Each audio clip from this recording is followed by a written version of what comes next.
we'll begin with Don. Would you please open with a prayer? Let us pray. Lord, we give thanks for all your blessings that you have bestowed on us in Middlesex County. Bless us in conducting county business. Help us to be respectful to each other and conduct our business with wisdom today as we serve Middlesex County. In your name we pray. Amen. Amen. Thank you. And Matt, would you lead us in the Pledge of Allegiance? And Betty Yes, will sir. do roll call after that. Yes, sir. Would all citizens of our nation rise and join me in the Pledge of Allegiance? I pledge allegiance to the flag of the United States of America and to the republic for which it stands, one nation, under God, indivisible, with liberty and justice for all. Thank you.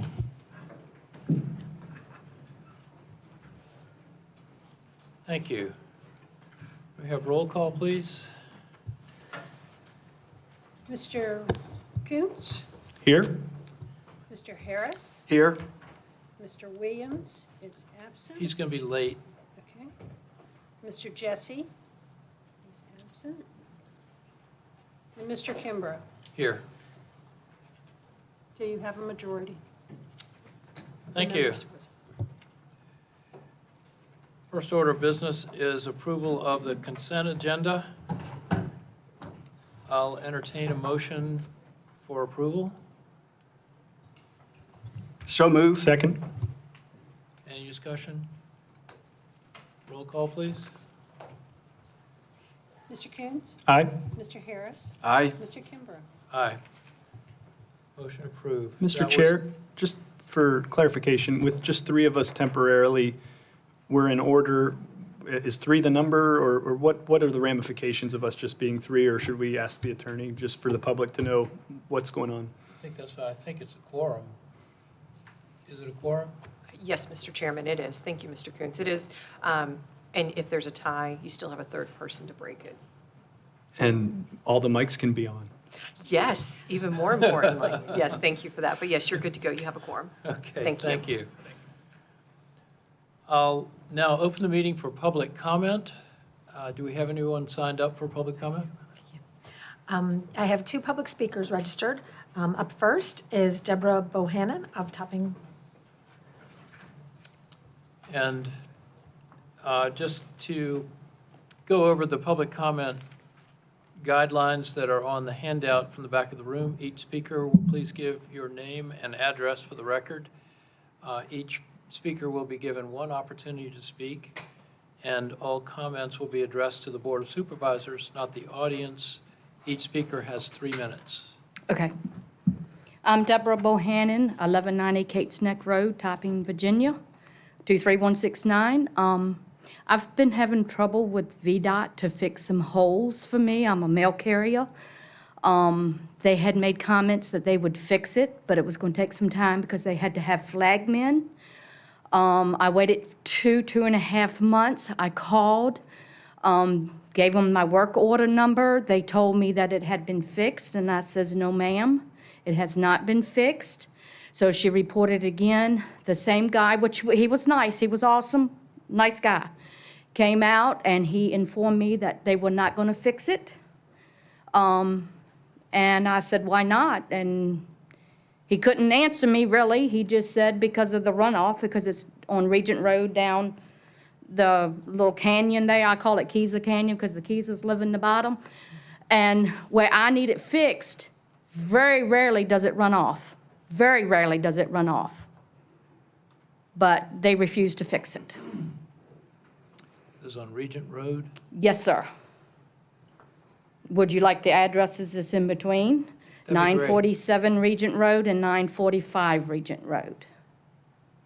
And the guy told me, he said, I said, are you kidding me? Just 20 yards up to the right, I seen a half a dump truckload of VDOT dirt go in a hole that was like 3 to 4 feet away from the street.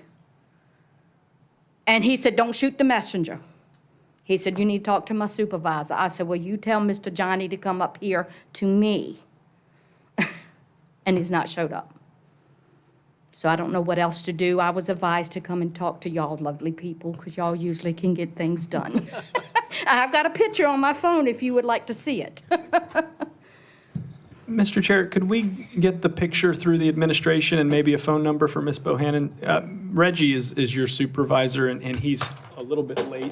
I'm his neighbor supervisor. Okay. And we share Regent Road, so I think Reggie would be okay with me taking down your number, Okay. maybe gathering some more information through the administration. Yep, and if I may, John, that's a great idea. I would also just add, first of all, thank you for being a mail carrier. You folks are rare these days, and God I'm bless you for almost doing it. 34 years into it. Yeah. Continue to call the central number and document the need, because they have the central logging mechanism with VDOT now. You call that 1-800 number they give you, and you think it disappears into a void, but it actually doesn't. It gets logged and cataloged into a computer system that they track.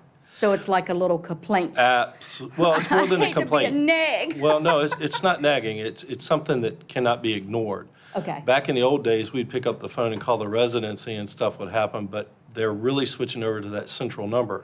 I tried both. Yeah. I tried Continue both. to do that. The And- 800 number. That's right. Okay. And just in an effort to be a little responsive here, because this is a low-hanging fruit, fairly easy one, we were just out on Kate's Neck and dealing with some VDOT issues similar to the one you were talking about. I live down Kate's Neck, Yeah. and you got to drive and drink down there, Yeah, that's right. and I don't drink. So we'll definitely follow up, but continue with that number. Okay. You think it's going nowhere, but it's actually the best way to get action out of VDOT. They want Okay. everything going through that central Is it clearinghouse. better for me to give them the same old work order number? You can reference it, absolutely. Okay, Yep, because I still have that on my phone too. yep. Okay, so. Thank you. Thank you, Ms. Bohannon. Thank you. And we have another?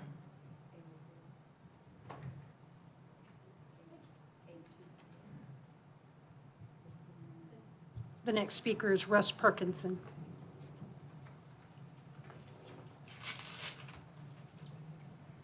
Good afternoon. I haven't taken your time for a few meetings, so I thought I would break the trend here a little bit. I'm Russ Perkinson. I'm trustee for Prospect House and some property at 2847 Grace Point Road, Topping.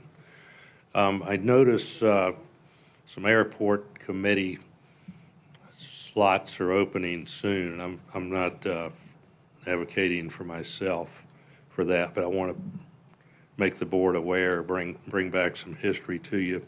A couple of years ago, maybe a little longer, about 40 to 50 people that reside near the airport requested that 2 airport committee slots be held by citizens living with the impacts of the airport in close proximity that aren't pilots nor benefit from the airports. It's more a voice for people that are impacted by the airport. Subsequently to that, by some number of months, maybe half a year, an opening occurred, and the board saw fit to appoint one such individual to the committee. I've found it helpful myself because at least there's one voice on the committee to represent those views out of, I guess, 7 members on the airport committee. So I'm thinking as you consider current and future appointments, I'd request you retain the current citizen representation and also work towards appointing a second such individual who could be a local rep for the community. Thank you for your consideration. Thank you, Ms. Perkinson. I have no more registered public speakers. Would anyone else like to address the board? We'll close the public comment period then. Thank you. Mr. Chairman, if I may, before the board continues to agency and staff reports, I'd like to take an opportunity to introduce the board to a new staff member. Gentlemen of the board, it's my pleasure to introduce our newly hired, as of yesterday, County Engineer Charlie Beam. Y'all probably recognize him. we acquired him from Bowman Engineering. And we won't hold that against you. No, I'm kidding. Charlie's been working with us on the water system for about a year now. And he and his lovely bride look to relocate to Middlesex County. God willing, we'll help find them a home that he can afford. Yeah, and we have people looking for him, but it's my pleasure to introduce you to Mr. Charlie Beam. He will be helping carry the load on the sewer projects as well as other activities involving buildings and grounds and other related county projects. I spoke to a couple of the board members in before the meeting about possible activities for Mr. Beam, one of which we're kind of excited about once he gets his feet on the ground and we have buildings and grounds kind of situated and have the sewer projects under his belt. We hope to kind of get him involved in some community outreach programs similar to our litter prevention committee, working with that entity and maybe keeping that going and doing some things along that front. Really happy to have Charlie and really happy to have the help. And of course, I introduced the board to the executive director of the Water Authority, part-time engineer, Mr. Jim Nagy. So we've got a pretty healthy and robust and very qualified team for the board, and I'm very excited about the future of Middlesex. Thank you, sir. Thank you. Welcome, Charlie.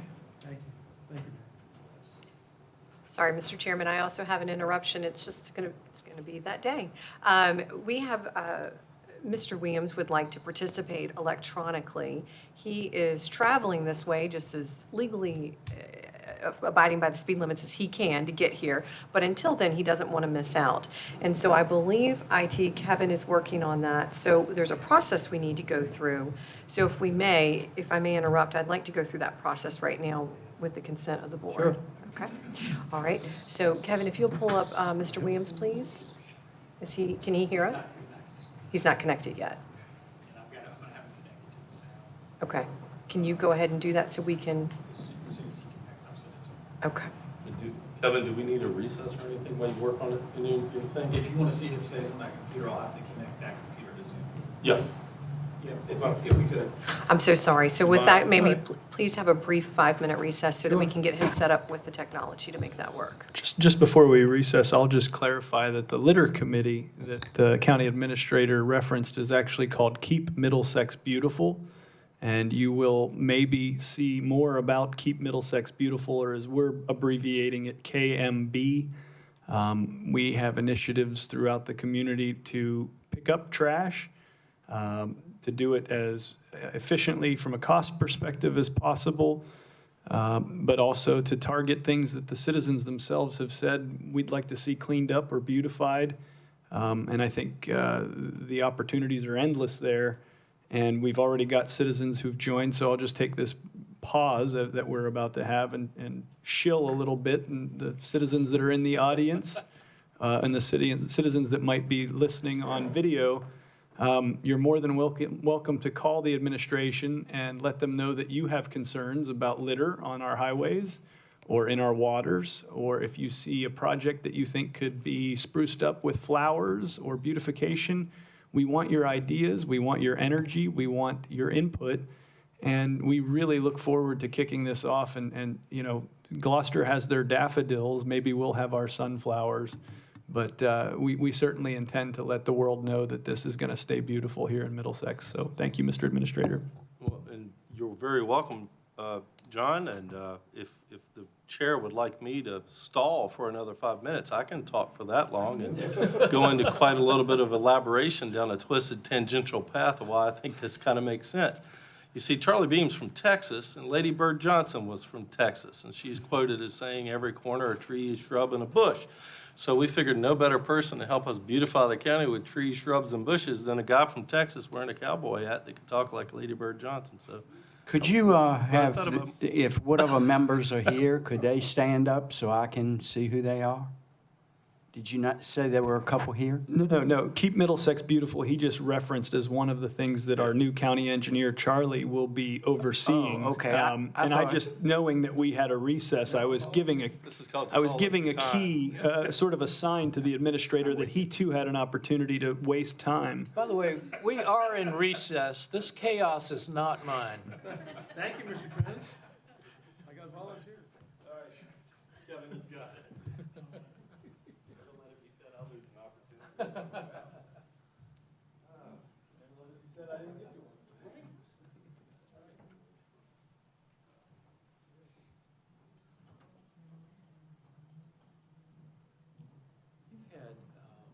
stepping up and volunteering to be on that committee like every month for the last 3 or 4 months. What we did is we set it up as a committee, but we let people know that that's just the formality. Tell us what you want to do, tell us what you're willing to help with. We're not forcing anybody, we don't want you to feel you have a 3-time-a-year commitment. Just what do you have to bring? What do you see that needs help? And we got a call from a constituent about a canoe house being littered. We consider that our purview, that's not beautiful.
Thank you, sir. You're welcome.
There is Johnson grass, and there's also, what is that? Frank Ladies. Frank Ladies.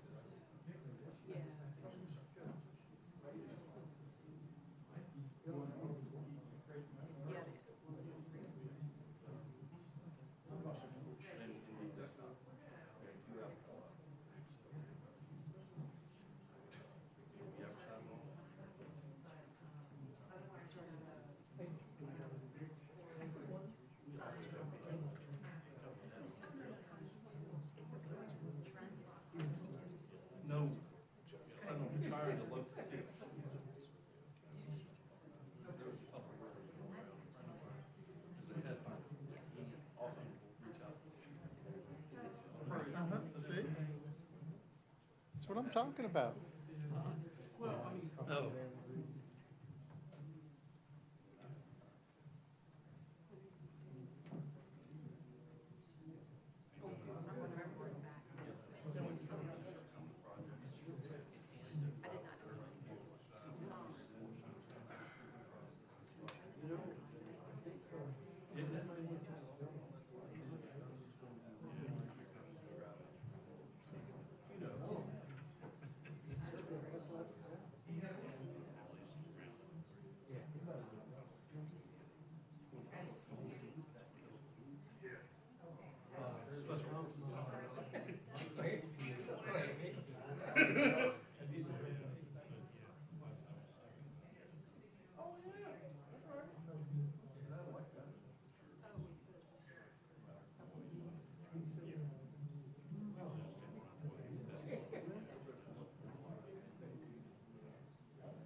All right, thank you. I'll call the meeting back to order, please.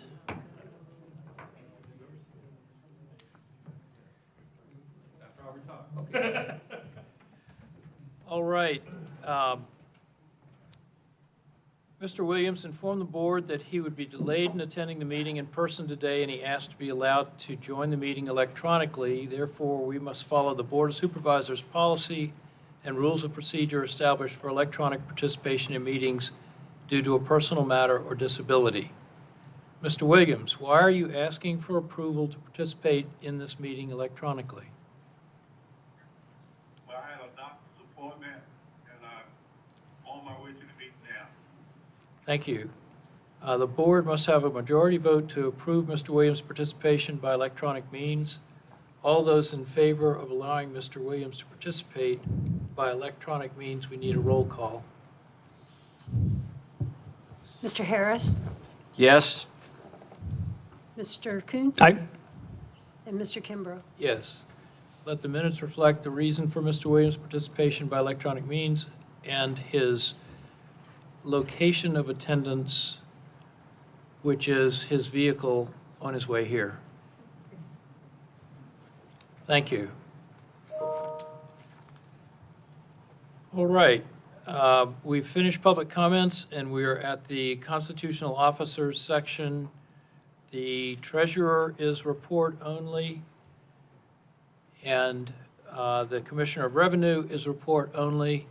And as you probably recall, at our last meeting, we found that the reports that were being provided by the treasurer and the commissioner of revenue were comprehensive enough that unless we had specific questions, we would just ask them to attend quarterly in person, because they're giving us comprehensive reports and we didn't need to take their time away from the office.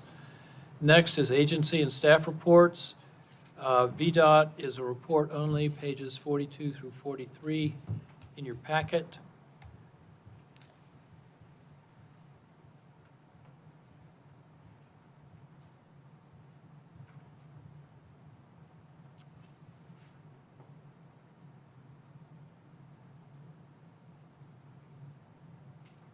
Getting caught up here with my packet.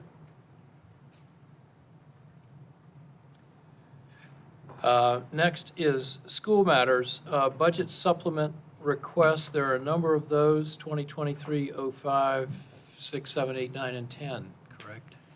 Good afternoon, and that is correct. There are a number of those, Welcome. so thank you.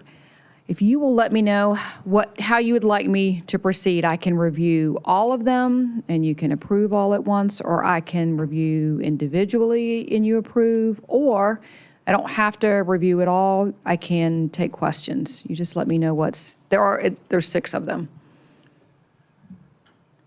But it's your preference. I'd prefer you to go ahead and review them all if you don't mind. I absolutely can do that. Okay, so starting with the first one, they begin on page 44. And the first one is for the annual SRECs that we get from Sun Tribe, remembering that that's part of our contract, they're paid in quarterly increments for the, the additional green value of electricity. And I'll keep moving through unless you have questions. Okay. Okay.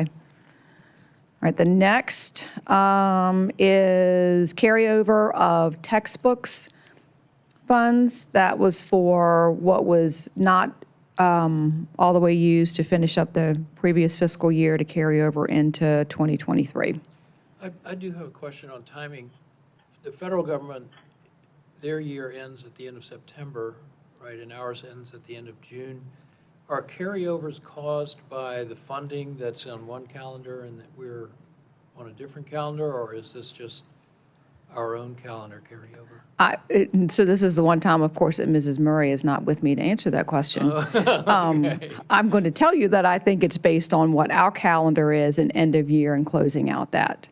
But she could give you a more detailed answer there. So some of this carryover is state funds and some of it is federal funds. She did tell me that this is the time of year that the carryover takes place, which is why this looks so large this time. Right. Thank you. All right, the next is the school nutrition. That's the carryover for that. I'll just remind you that school nutrition is self-sustaining, so it's no local dollars, it's no local tax dollars. It does look a little bit larger than it typically does for a couple of reasons. We've had some grants come in there that we haven't completely spent the money for the equipment that we had allocated for that. And when we were also receiving a higher federal rate for school meal reimbursement for this past year due to COVID, and it does go back to what the traditional value is. So that's the carryover for school nutrition for this one. The next one is a carryover to finish out a K-12 innovation grant, and that has to be, that's state funding. That does have to be completed by December 31 of this year. Originally, it was a $50,000 grant that we used for our Pathfinders class that was new at the high school.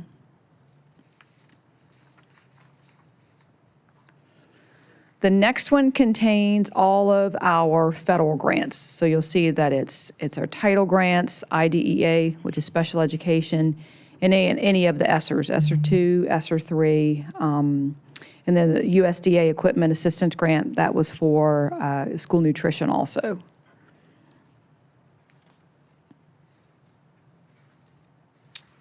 And then the last one are new grants that we have received. I will quickly go through those. The first one is in partnership with Virginia Department of Health and VDOE. That is additional staffing and equipment due to the pandemic. Second one, same thing. It's another partnership with VDH and VDOE. Again, that's helping for additional staffing and supplies due to the pandemic. The third one, the Collaborative Response Graphics Grant, that is actually from the state, and that covers the digital mapping that we're getting done for all of the schools that we'll use for emergency services. And then the last one is through Rappahannock Community College, and that is to help in getting our teachers certified to be dual enrollment instructors, where they provide support during the school year as we work through that credentialing, and then also tuition reimbursement for any teacher that's working on getting that certification. So that is all of them. I'll entertain a motion to approve the supplement request 2023-05, 6, 7, 8, 9, and 10. So moved. Second? Any discussion, questions for Dr. Seitz? You want to vote on that and then give her a chance to respond, or not? Let's do that, because I have something entirely different from this. Oh, sure. Yeah, let's vote on it. If there are no questions about the vote. Okay. Mr. Harris? Aye? Mr. Williams? Aye. Mr. Coons? Aye. Mr. Kimbrough? Aye. Motion carries. Dr. Sykes, good to see you again this week. I just wanted to bring the attention to the board and to anybody that's here or subsequently listened to the presentation.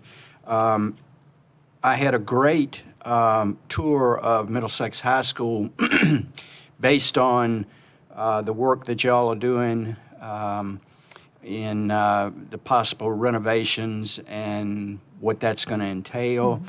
And thank you very much. I'd in fact, you may want to encourage the rest of the board to come by and see when we get y'all's proposal what that entails, because I thought it was quite informative.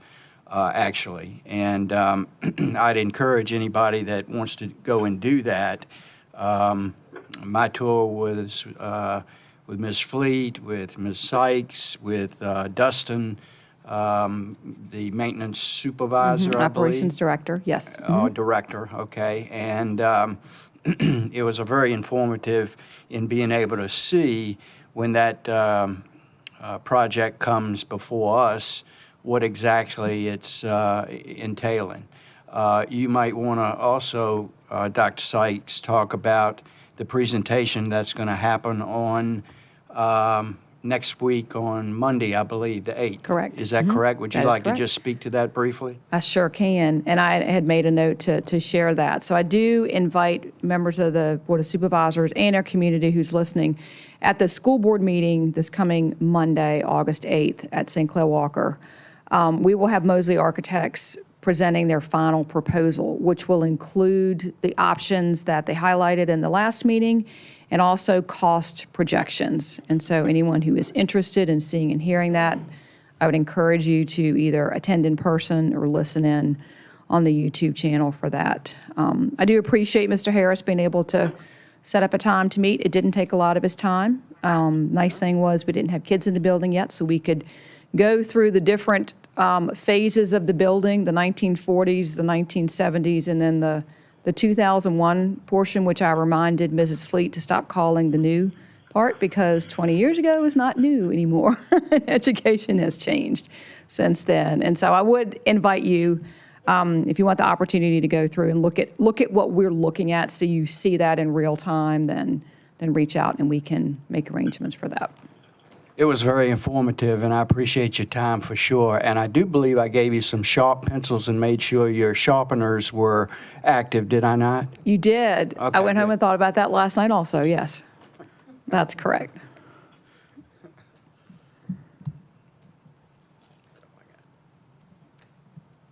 Any other questions for Dr. Seitz? So we have a new way to sharpen our pencils when it comes budget time next year, right? Well, we want them really sharp. Okay, that's right. Good. Thank you. All right, thank you all.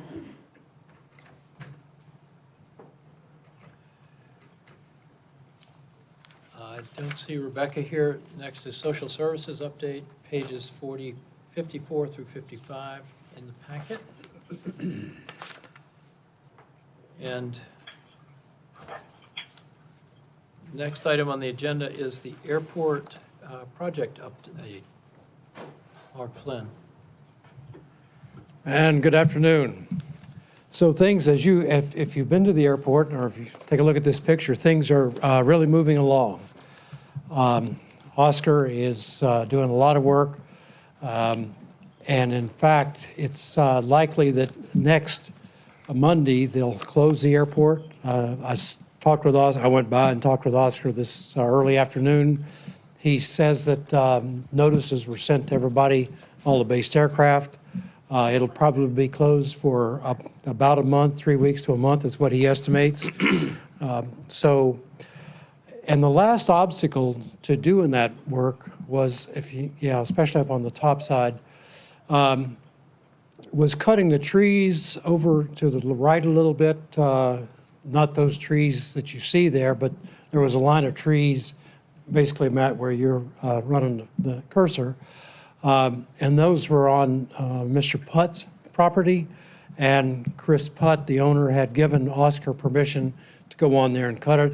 Once that was done, then the Department of Aviation issued the license to do the work. And so now they're moving forward. So that's what's going on there. I will say there was a discussion about possibility of having sort of a grass runway, grass strip adjacent to the asphalt strip. And my advice to Oscar was whatever you talk the Department of Aviation into, with the full expectation that the Department of Aviation would not go along with that. So that's not really an opportunity. And I would recommend to the board that the county not entertain participating in that, because if somebody comes in landing on grass where it's not been really looked over to make sure it's a good grass strip, and if there's equipment nearby, somebody who doesn't know this environment comes in and lands and has a problem, you all are the owners of the problem. So anyway, I don't think that's going to be an issue, but I wanted to make sure the board was aware of that discussion.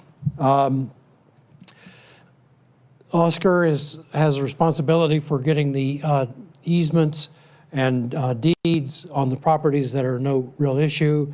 Of course, he is working with, tells me he's working with Jimmy Ward and the surveyor on the 8.5 acre parcel that he will convey as a part of the whole master agreement. There's a small strip adjacent on the left side of this picture that's on property that Oscar owns. He will convey that to the county by deed. It's a very small strip. And then looks like it's going to be a navigation easement from the ground up on the Pilot House restaurant property. And Oscar advises that he's working with the restaurant to get owners to get that. On the other side, Jamie Barnhart owns a piece of property. Jamie's been very cooperative about conveying that by deed. I will tell you that Jamie asked for language in the deed that says he has the right to build anything on the property do anything on the property that is consistent with the Department of Aviation regulations. And you all obviously can't allow him to do anything that's inconsistent with state regs because you want to keep the airport open. And he has that right to do anything. I mean, under your zoning ordinance, he can only do what the zoning ordinance allows anyway. So that language may show up in there. But that was sort of an accommodation because he's conveying the property for no cost. So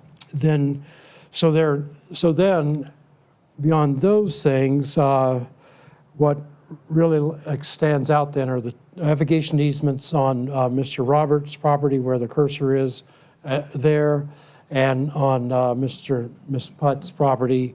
And I'd like to ask the board to consider discussing that in closed session at the appropriate time this afternoon. Happy to answer any questions. I think the summary is that it's going really well, and Oscar's really prosecuting this with vigor, as you all know.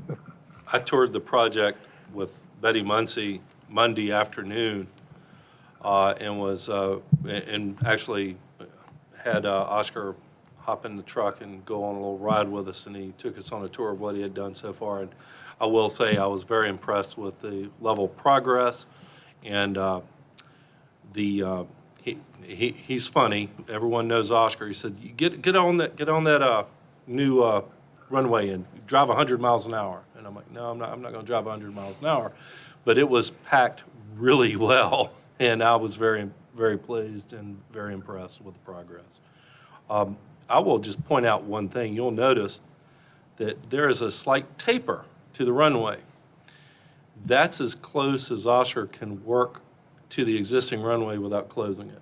And you'll notice he is squeezing every inch of time out by working on as much as possible until he closes the runway. I'm optimistic that the runway won't be closed as long as we may have conservatively believed.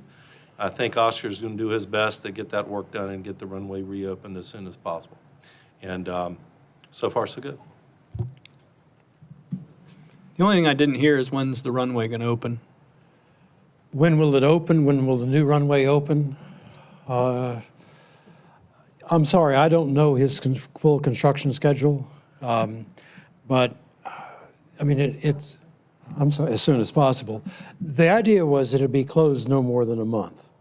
But, that requires the paving and then striping, inspections, lights. There are a number of pieces to it. We had a pre-construction meeting last week where we met with the Department of Aviation, and they were estimating anywhere from 4 to 6 weeks being closed. I don't want to speak out of turn, but I think Oscar took that as a challenge. He wants to beat that substantially. Yeah.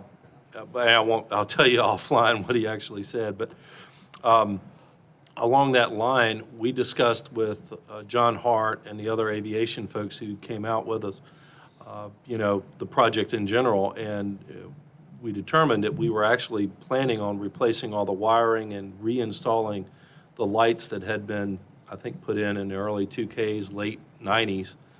And for the sake of what amounts to, I think, around $20,000, we're getting an estimate. We could do all new lighting on top of the new wiring going underground, and it just made good sense to maybe pursue additional new lighting as opposed to just replacing the wiring to the old lighting while we're doing everything. So we're looking into that. And of course, that is reimbursable by the state, and we'd have to get quotes on the lights. And if we do that, Oscar said he would work with us on putting those lights in too, along with the new wires that he's got to install anyway. So we're working through those issues, and we'll keep you appraised of any movements on that front. And Mr. Chairman, just a couple of comments in regard to that. Having an airport closed for about a month or something like that is not unusual at all in this kind of project. That's been my experience for years, well before I worked for the state. And working with it, when I was at the department, it was a regular thing to do upgrading of lights, to go to a LED and new kinds of lighting that require a lot less maintenance. They don't burn out as much. And the other item that we discussed in the pre-con meeting was third-party inspection. We have Bay Design on retainer. That's part of their ongoing role as our consulting engineer. We have their staff members performing that, and we added that as a project for them to work on with us or on behalf of the county to inspect and make sure they get compaction tests and things of that nature. So we've addressed that, and we have them on board taking care of that aspect of it. Yep. Great. Reggie, do you have any comments or questions? No questions at all. I'm very pleased with what's being done and the movement that Oscar's making on the airport and the savings that he's doing for the county. And I'm very pleased. I'm very pleased right now. So, Mr. Chairman, it sounds like it would be appropriate on council's recommendation for a closed session, which we will do at the end of this session, Okay. if that's acceptable on the agenda. Thank you. Thank you. Great, thank you, Mark.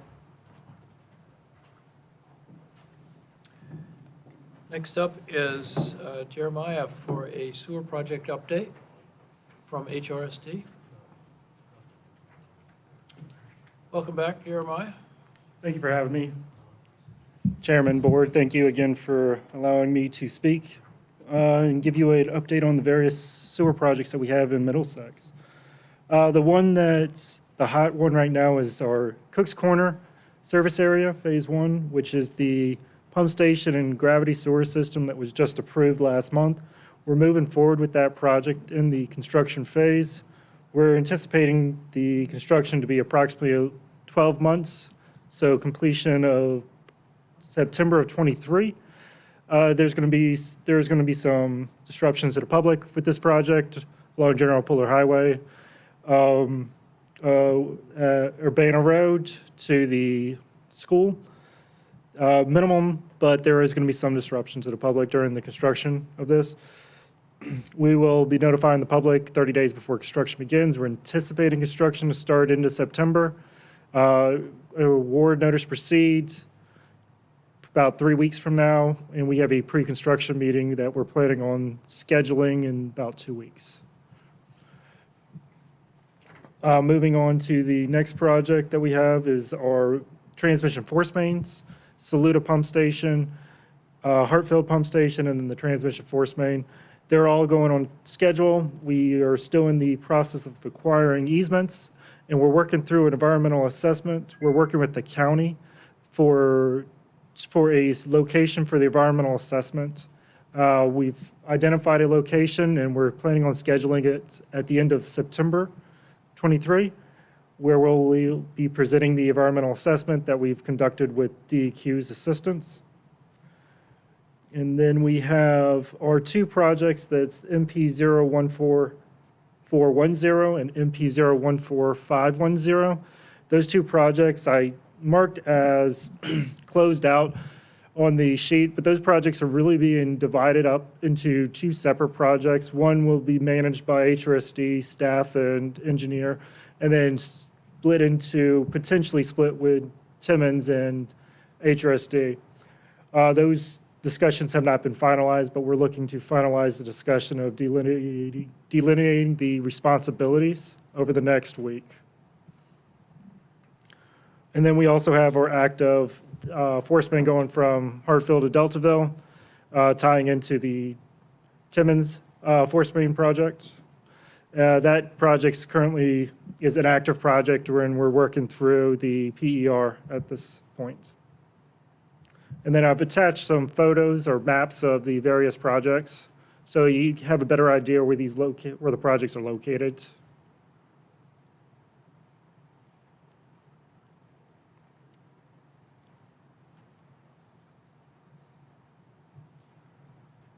So this is the Saluda pump station, which is right there behind the jail in Saluda. There's the Hartfield pump station, which is off of Wood Brothers Road. This is the transmission force main, which is going from Urbana to Matthews transmission force main, or Matthews. And then we have the interceptor going to Deltaville, which will be stopping at Parsons Lane, and then Timmons will be picking that up and finishing that portion off. Jeremiah, quick question. You had mentioned a disruption. What does that entail? It's going to be minimum, but there's going to be some road traffic and equipment going onto the road, exiting the job site off of, over by where the pump station is going to be installed. Okay. So it's going to be minimum, but there could be some lane closures as well during the project as we install the gravity sewer in that area. But we'll notify the public well in advance. Okay, good, thank you. To what extent will all of this construction be going into VDOT right of way? Some of it will be in VDOT right away. We have some work in the median. Majority of it is actually in easements acquired by the property owners surrounding the sites. So very minimum is actually going to be in VDOT right away overall, but there is going to be some.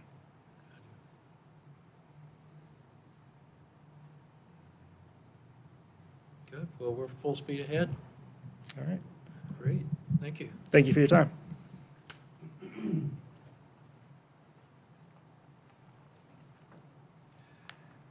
All right, next, Ken, quite a bit of material for us to cover on the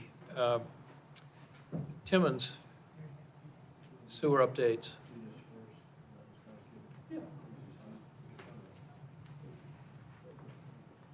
I have a brief presentation that I've put together, Mr. Chairman, members of the board, to talk about the progress on topping design and then the Saluda, Hartfield, and Deltaville fee proposals that are included in your package.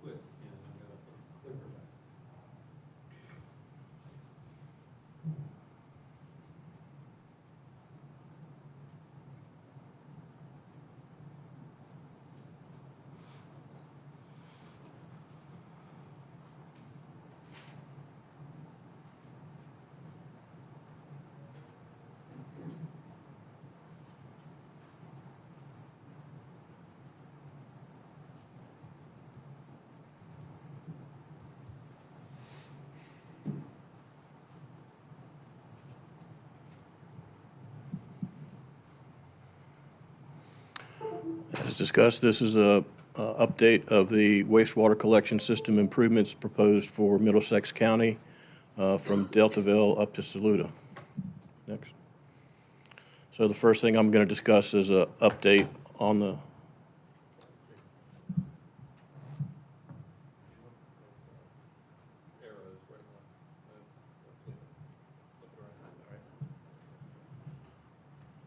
first, I'll discuss topping, then Deltaville, Saluda, and Hartfield.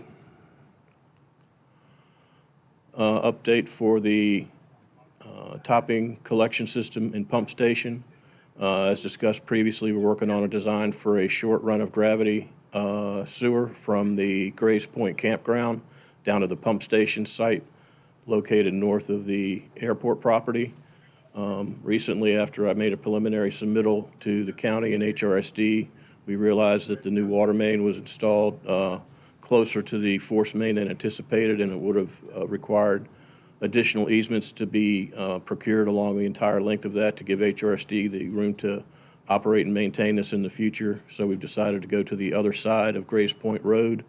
That design is ongoing, so that includes 2 additional crossings of Grays Point Road, Jack and Boar crossings.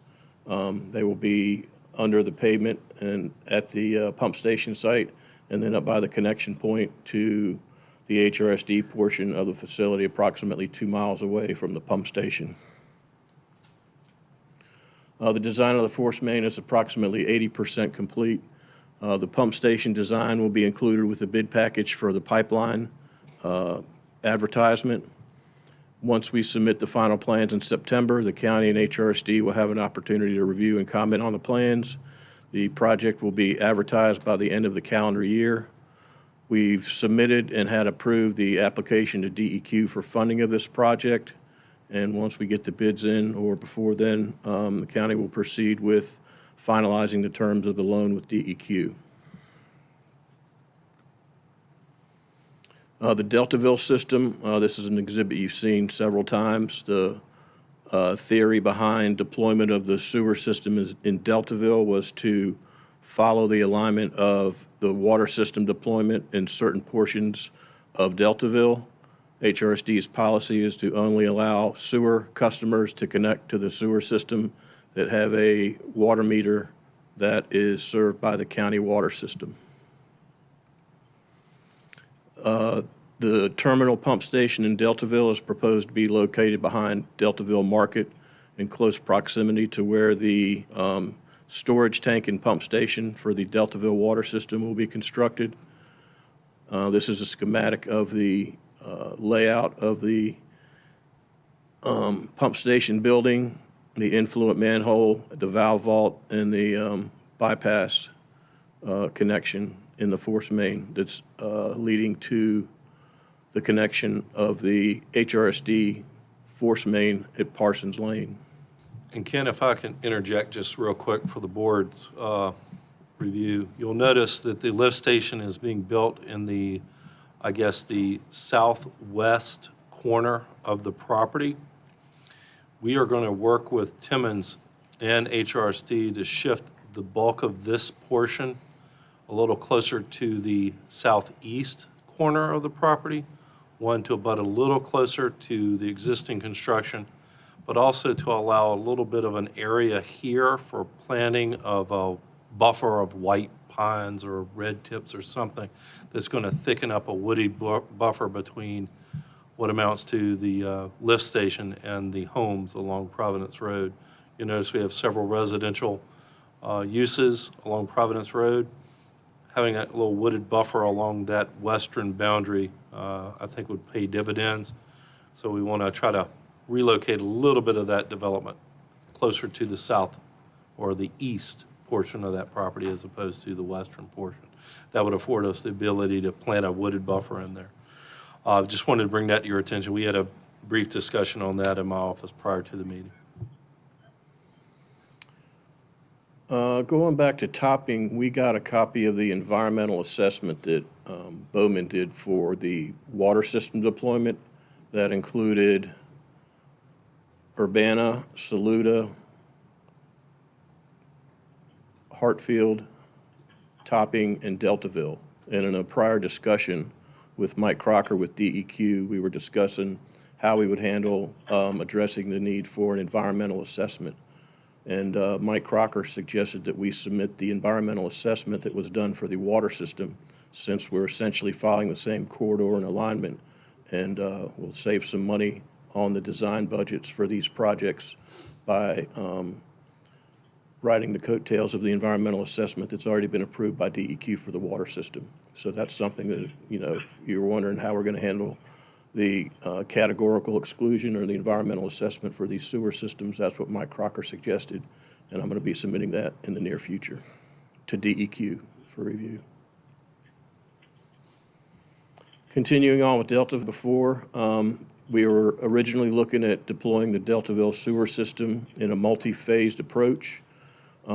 Given the current economy and the interest rate hikes that we've seen recently and the future rate increases associated with the Fed, we felt it was prudent to take advantage of the time value of money and advertise the entire project in one phase. And we will proceed with the survey and design of that in accordance with the packages that you have in your board package. But I wanted to do this brief overview of all the projects to give you a higher level view of what we're proposing to complete. And again, we've submitted applications to DEQ last week for Saluda, Hartfield, and Deltaville. Those were received by DEQ, and in November, they will make a determination of who's going to be awarded loans and the amounts, and then it'll go to the State Water Control Board for approval, and then June or July of next year is when the loans will be teed up to close, when construction funding can be available. And it's typically a 3-year process from when the applications are submitted to when DEQ likes to see the projects closed out. So that's what we'll be striving for, God willing. And if I can elaborate briefly on that, Ken, we've been working with DEQ on the sewer project now going on for 5 years. They're very familiar with our project, that of Hrst and the partnership we have with them. So they were anticipating these applications.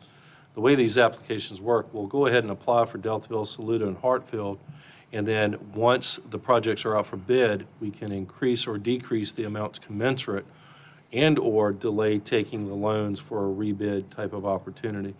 But getting our application in and door before the deadline kind of gets us, gets our shovel-ready projects, using their term, I'm going to say it from my point of view, more eligible for some of the federal stimulus monies that are filtering through the system now.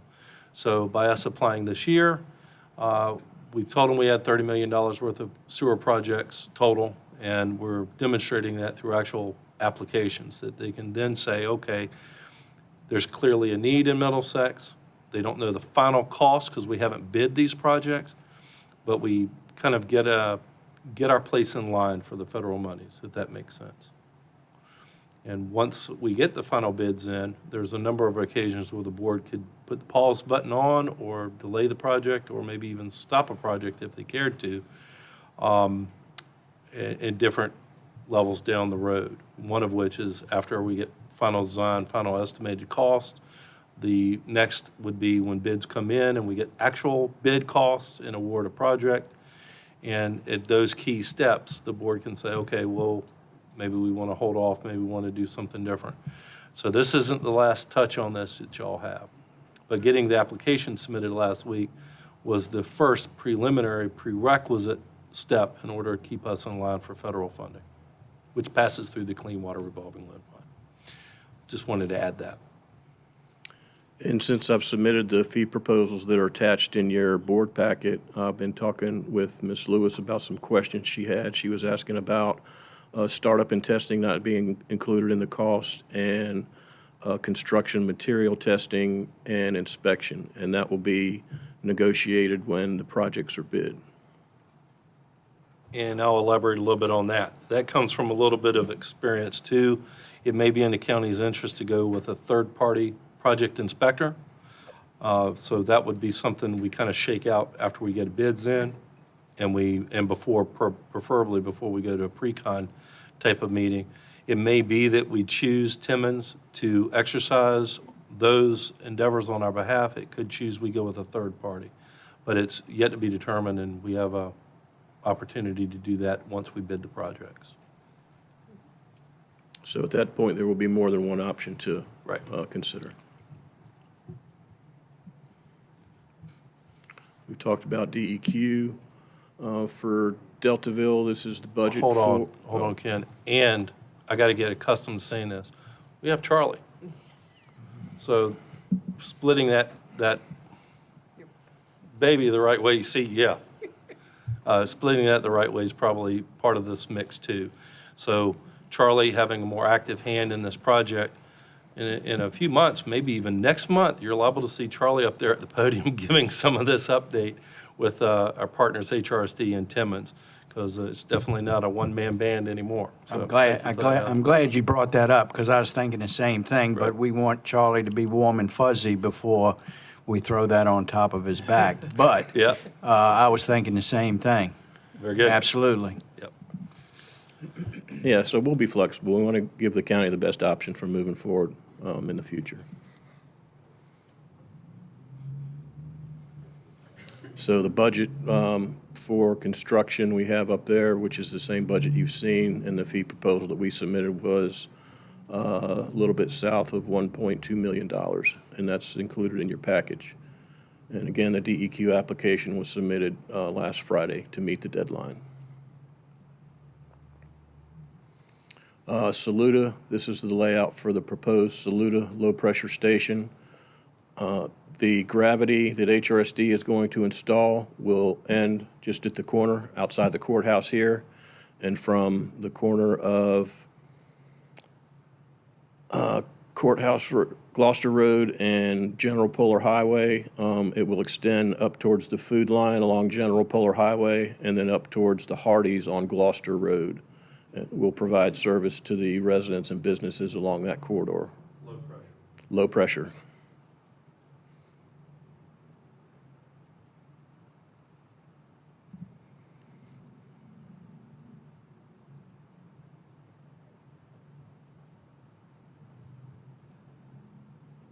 Where is the tie-in to HRSD in this? Just right out here at the corner. Right there, okay. I can't zoom in because it's on PowerPoint. Yeah, the green is the HRSD gravity line, and then the red is the Gotcha. low-pressure force main. So that first phase. So the first phase that we're working with HRSD on and splitting some of the costs of the pump station accordingly, we'll take a gravity line up from the existing wastewater treatment plant located roughly back here, where they're going to swap out for a pump station. And a manhole will be placed roughly right out here at the corner of the, at the intersection, on this side of the intersection. And we will take low pressure the rest of the way. Now, it does a couple of things, not to ramble, but by us going under 33 with a low pressure line, it's a smaller diameter line. It's substantially less expensive than going under the road with a gravity line that needs casings and whatnot. Also, it's much less disruptive. Same way with the low pressure main headed out to food line. It can be put in at a fraction of the cost of what a gravity sewer line and the resultant lift stations and pump stations would cost us. So we're expecting to see substantial cost savings there.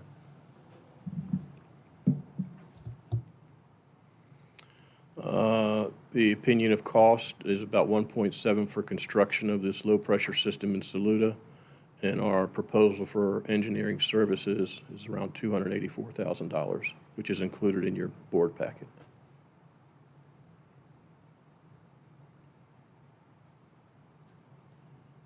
And then in Hartfield, the low-pressure system is going to run on the north side of General Polar Highway from the YMCA, and will discharge into a manhole at Wood Brothers Lane, and then it will extend further to the west to the intersection there, and that will also discharge into the same manhole, and then we'll have a short run of low pressure on the opposite side of the road. We're doing 2 low-pressure mains here, so we only have to cross General Polar Highway one time. If we had one force main on the opposite side of the road, every one of those customers would have to cross General Polar Highway at a substantial cost for jack and bore installation of those smaller lines.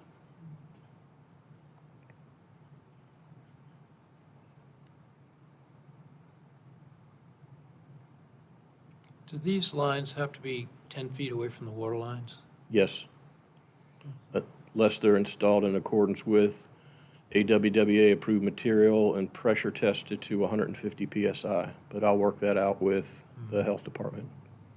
We also have to identify any private wells that are within 50 feet of the force main. It's a busy run, isn't it?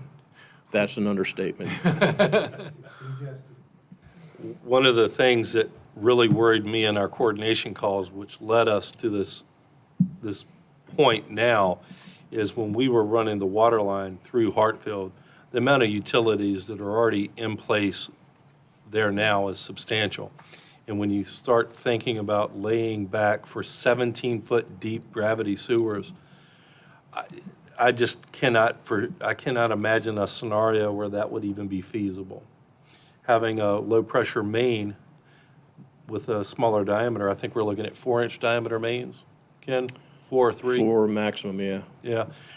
you have so much more flexibility with where and how you place that and the depth of it. They're just so much easier to deploy, especially in and around an area that already has existing utilities. And for these small diameter force mains, we're going to have flushing stations at the end of the lines for the smaller force mains. So if there are periods of time during the off-season when there's not a lot of flow and some solids accumulate in the force main, we can hook up to the water system with a backflow preventer and flush those mains out.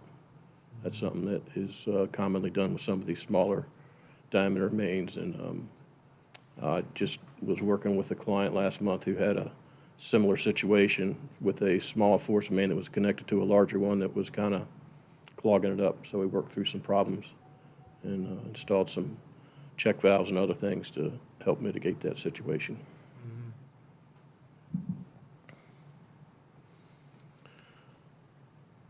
Here's the estimated cost for Hartfield, a little over $1 million, and the engineering services cost of about $260,000. And the existing survey that was provided to us in conjunction with the Hrst project has saved us some money on our survey costs. So we have those plans, and we'll build on the existing survey that was already done.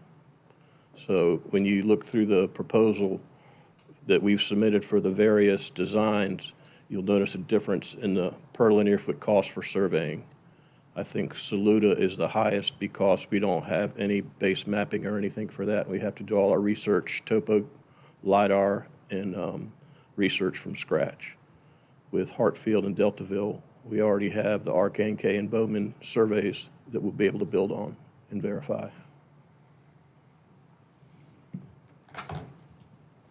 Quick question for you, Ken. It looks like engineering's exactly 25% of the cost. Is that just when you take the OPCC, you put 0.25x OPCC and that's it? Or does it factor in any of the kind of things you're telling us about, we don't have to do this engineering? Typically, it's not that high of a percent, but this is the cost I came up with. I just realized that myself. Would it be fair, Ken, for you to just maybe send the administration a note of clarification once you look at that, rather than try to figure it out on the fly here? And I've talked with Ms. Lewis about some other questions she had. So yeah, we're working through it. Yeah, thanks, Ken.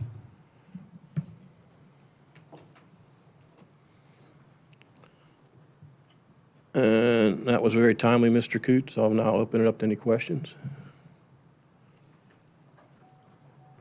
Well, to piggyback on Mr. Kuhn's question, what is the typical percentage for? 8 to 10% for larger projects of the construction cost. Okay. I was thinking 6 to 8, but 8 to 10, okay. I was thinking 2 to 3. Yeah, that's an even better number. I think 1 to that's 2, right. Lud? 1 to 2? Yeah, I think you're right. I think you're right, for sure. Okay, but you'll check on that for us, correct? Absolutely, yes. So a couple of points just real quick, and I kind of figured this was going to come up, so I flagged this as part of the board packet. Yeah, I'm just looking at 2 pages of 76 and 85 of your board packet. Included in that estimate, for instance, I think it's, make sure it's the right one. Which one is 76? Yeah, 76 is dealing with the Saluda system. 92,000 included in surveying costs, survey and design coordination. That's largely surveying costs. And then 20,000 for right-of-way negotiation allowances.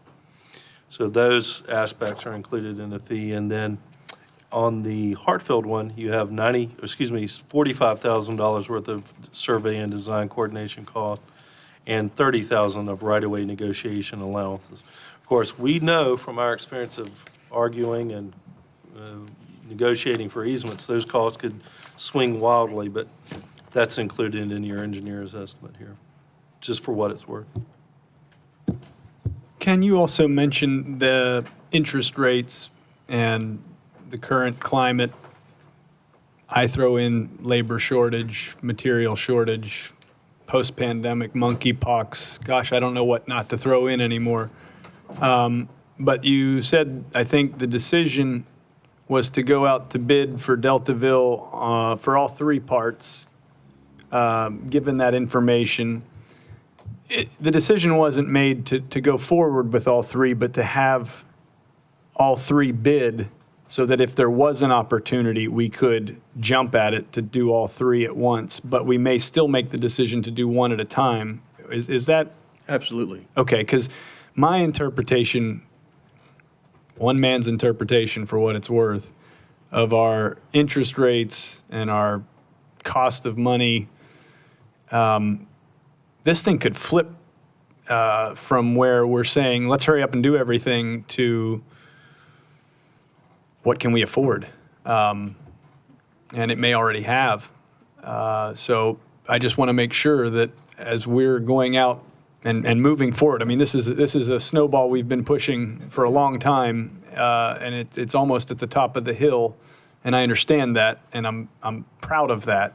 But at the same time, we have to manage the snowball as it picks up speed and be thinking about the real world conditions, in particular as it comes to the cost of capital in a volatile, unpredictable world. So thank you for the clarification. Absolutely, and that's why I mentioned it early on, that we have the opportunity to take a swing at this a couple more times. This is not the last time the board's going to be having the opportunity to take action.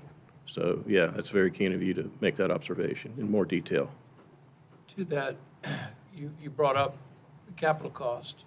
And Matt, can you maybe brief us on where we are in terms of capital cost, of capital availability, debt, To fund, that we may already have lined up for funding? yes, so to fund the engineering costs? Engineering, well, yeah, Right. that's where we would need to start. So this year, we budgeted $854,000 for sewer. And of course, next year, we'll likely budget the same amount, because that has been our habit for the last 4 years. And that has helped us build up a reserve for the project. But the idea behind how we would fund the engineering soft costs on this, at this stage of the project, in my mind, would be we would fund some of these costs with the first $854,000 that we have budgeted this year. And then a portion of the project's going to straddle 2 fiscal years. The other portion of the fees could either be billed next fiscal year, where we have the other $854,000 budgeted, and or we have a portion of the funding for the engineering cost included in our clean water revolving loans, which could be approved and come into play next fiscal year. So what we have done is we've kind of got a combination to take into consideration the best cases on both sides, where we've worked out with Timmons, if we move forward with the engineering, they're going to bill up to the 854 this calendar year. Correct. And then delay billing the remainder of their engineering fees until after July 1, 2023, which will be the beginning of fiscal year 24. Now, that's a mouthful to say we're stretching funding of the engineering costs over 2 fiscal years, and we have some of the engineering costs buried in our Clean Water Revolving Loan Fund if we choose to borrow some of those monies and immediately reimburse and sense ourselves for paying it out of our 854 reserve. We do not believe we are going to have debt service payments this fiscal year, because we just heard from Jeremiah, the project in Cook's Corner is not going to be finished until fiscal year 2024. And by that time, we'll have funding through the Clean Water Revolving Loan Act, either through loans or potential grants. So would we, so what you've just explained is basically that we would pay for the engineering out of the funds that we've set aside in budgeting process? Yes, sir. For 100% of the engineering, which the total engineering is what? 1.6. 1.6? Yep. And I would just add to that, Mr. Chairman, that's if the board wanted to fund it through kind of funding it up front, paying for the soft costs under what we've appropriated in this year and in next year's fiscal year budgets. If the board wanted to finance a portion of that, we've built that allowance into the Clean Water Revolving Loan Fund applications. So what you said is technically correct. We can fund it all, In fact, we could, if the board wanted to, fund it all this fiscal year and just bring it in through a supplemental appropriation from our reserves, which were largely built because of the 854 being rolled into general fund reserves. But that gets a little bit more complicated. What I would recommend the board do is if you do want to move forward with engineering, we pretty much fund it like I said. We have the 854 this year, the 854 next year. The combination of the two could fund the soft cost to get us through final design. And then I'm very optimistic we are going to be approved at least for loans through the Clean Water Revolving Loan Fund, perhaps even for loan forgiveness or grants even through the DEQ Clean Water Revolving Loan Funds. If we do get approval for that, we could finance some of the engineering fees through those sources as well, and then not pay for them up front, just borrow the money to pay for it that way.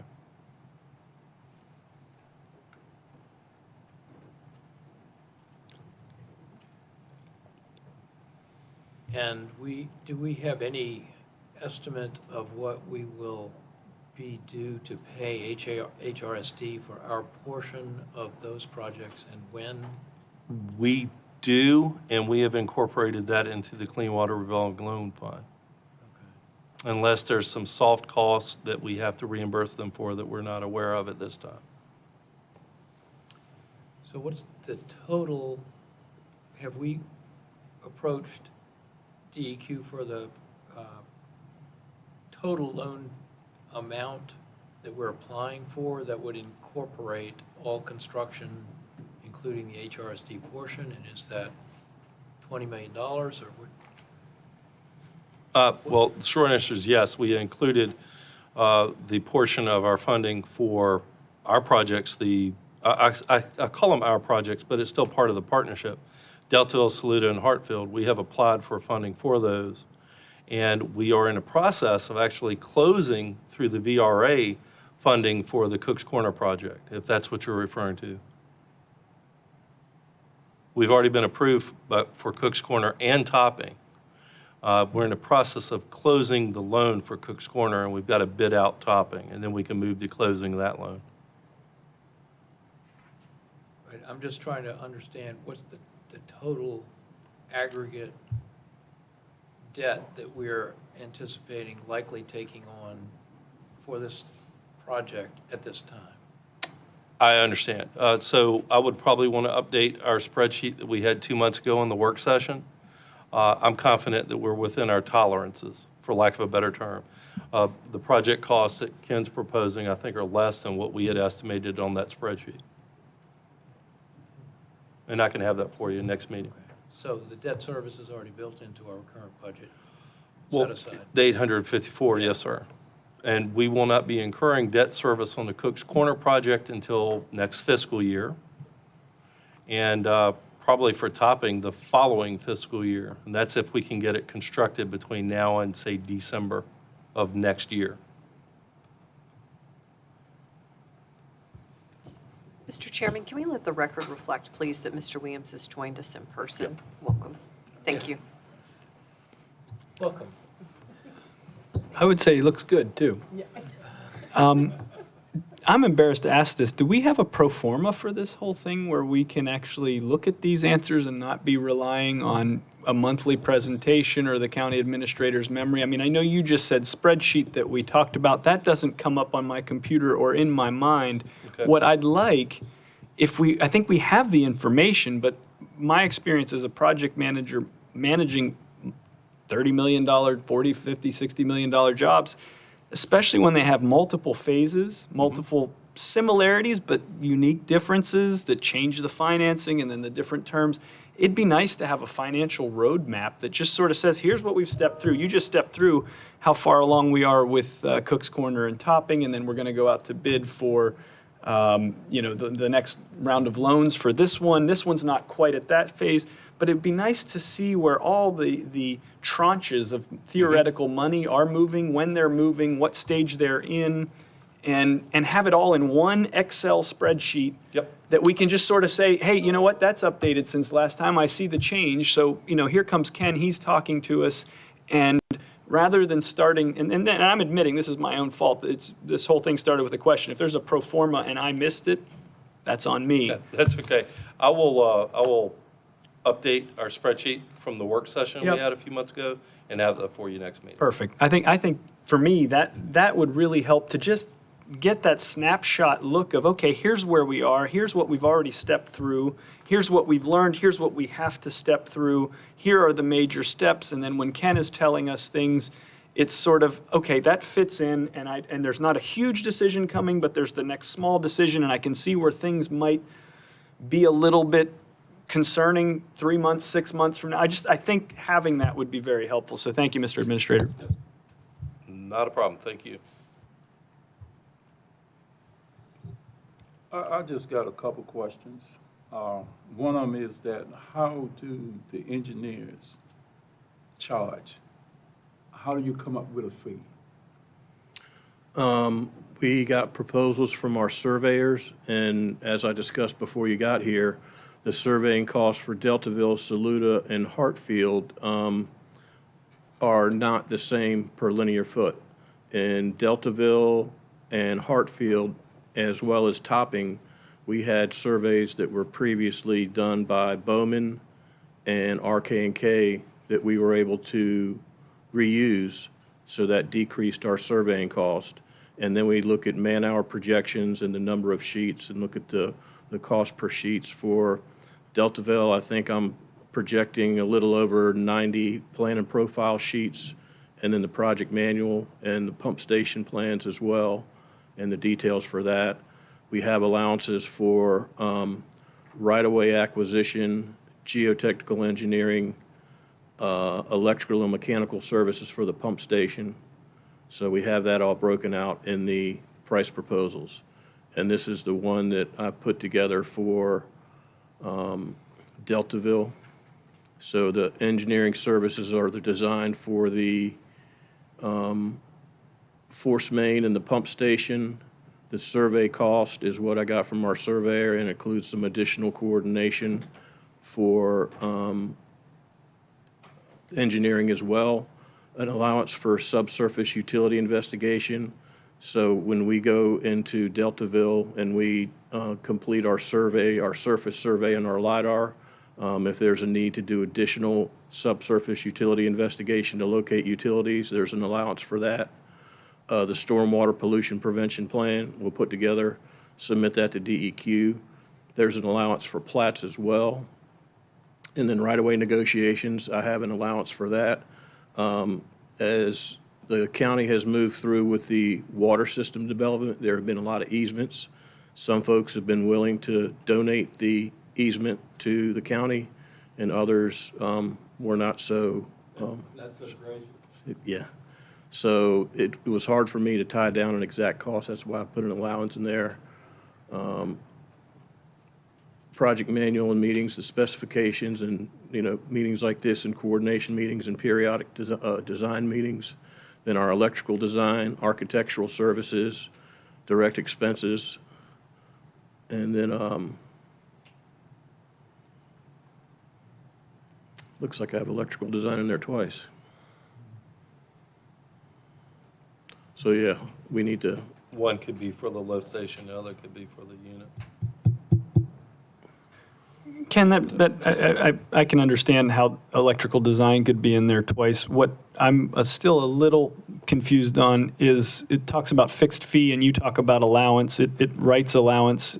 So in a place where the engineering's already been done, is there ever a recapture moment where we go back and say, hey, we allowed for SUE, geotech, right-of-way negotiation, and it went better than we thought, or it went worse than we thought, so it'll be a change order. Is that what you mean by allowance? That's time and materials. So that's what allowance means Yes. here, but only under allowance. Everything else is fixed?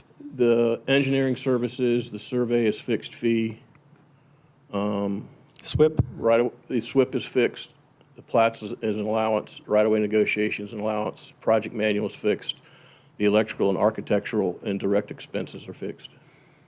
I think it would be helpful to maybe next month or whenever, and I hope it's not a lot of work, but to just break out the exposure between allowance and fixed fee, fixed fee we've agreed to. Allowance, it sort of suggests we think that we might spend this much, but there's some variability that we're going to experience, correct? Yes. And so, I think we all want to believe that we've made our best diligence to understand how far off this thing could go from what we've projected. And that's where allowances come in. But it seems really important to, at least in these presentations, separate allowance from fixed fee so that we can understand. We've committed to pay a certain amount of engineering that's fixed, but there are some that, it depends on how things go, and if people cooperate, we might do a little bit better. And I know in the grand scheme of things, these are small numbers for this project, but it would really help, just so that if we have questions about electrical design or whatever, that we know that this is where the scrutiny is going to be coming from the public and from us, is how are we doing on cost, how are we doing on schedule? So being able to speak to that a little more in detail and in depth would be, I think, helpful. When we typically enter into a negotiation for an easement, we do a title report, we do an appraisal, we have an allocation for negotiations, and then we come up with the deed of easement, and then we work it out with the property owner. And then once we get the deeds signed, we turn them over to the county attorney for recordation. And again, I didn't go through and count all the number of properties that we're going to need easements from at the end of state maintenance, out at Stingray Point and Stove Point and other areas where state maintenance ends. And It's probably going to be the same private roads we've had to take to court and condemn. Right. For various reasons. And there have been title reports done for those. And if there's a willing property owner that says, yeah, just give me a deed of easement, I'll sign it, then I'll defer to the county attorney if you want to do that without the benefit of a title report, because there could have been changes in the ownership since the title reports were done for the water system. Just to be clear, I'm not suggesting we cut any corners or do anything that is not best practice. I'm just suggesting that it's occurring to me this far into the project that I don't have as good a handle as I'd like to have on the numbers. And I'll take that responsibility on my shoulders to some extent, but to our point on the pro forma, just having that data every month is going to be helpful. But also from a presentation standpoint, if we're mixing allowances with fixed prices, and I'm trying to understand how are we doing, I don't even understand how to start the conversation until I better see and understand where do we have opportunities for overruns and cost savings. There's probably not a lot, but you can't think like that, right? You have to be sort of understanding. Here we're moving along towards a finished project. Things go really well, things go really poorly. I want a better sense month to month, quarter to quarter. Are we falling behind? Are we doing better than expected? So I guess, as we get further into the project and you're reporting from your perspective, that's what I'm looking for, to the extent that you can give us even more of that. Yeah, that's understandable. I have a question. If you go, so I see here, this is the construction estimate, and it has engineering design as a part of this. So that was one question that I had, whether that is, how is that different from the engineering design that Timmons would do in advance? And then, what was my other question? I'll think of my other question after you answer that one. Okay. Oh, you can't see what I'm looking at. Go to the. In the estimate, we had an allocation for some engineering costs, and then I came up with my fee in the proposal that I've submitted. Scroll to where they have the construction estimate, the PER. I think it's the. What page in the packet? It's page 87, as an example.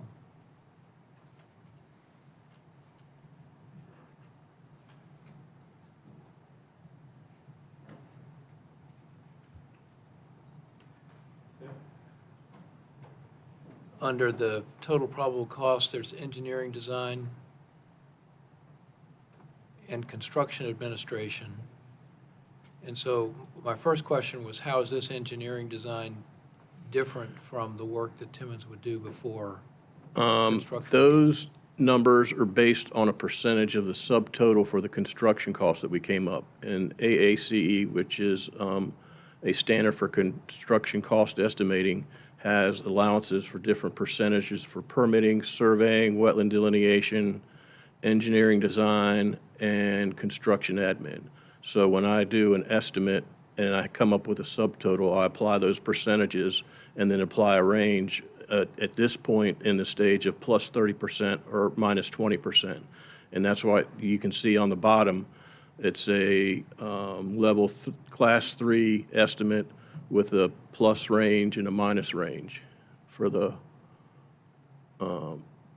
total probable project cost.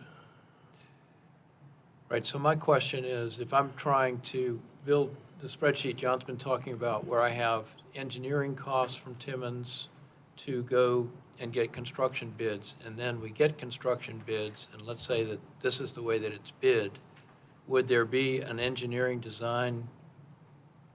So if I got $1 million worth of engineering before we go to bid, and then we get, and this estimate has engineering design in it, my question is just whether, is that additional engineering that's needed, or is that a redundant cost? That's a redundant cost. And then when I get to my phase of putting the price proposal together, I look at the specific conditions associated with each design. And if we have a lot of easements we have to negotiate, and I'm not certain right now how many appraisals and title searches and how much negotiation it's going to take, I would put an allowance on that. So this is a standard template to give you a range based on the level of detail we have at this point in the project. And this is like a preliminary level. That's why we have the plus 30 and the minus 20%. Right. Okay, and so my other question was, Matt, if you go to page 85, and scroll down, construction services are not included, those things, where did they get picked up in our building John's all-inclusive spreadsheet? It can be ours.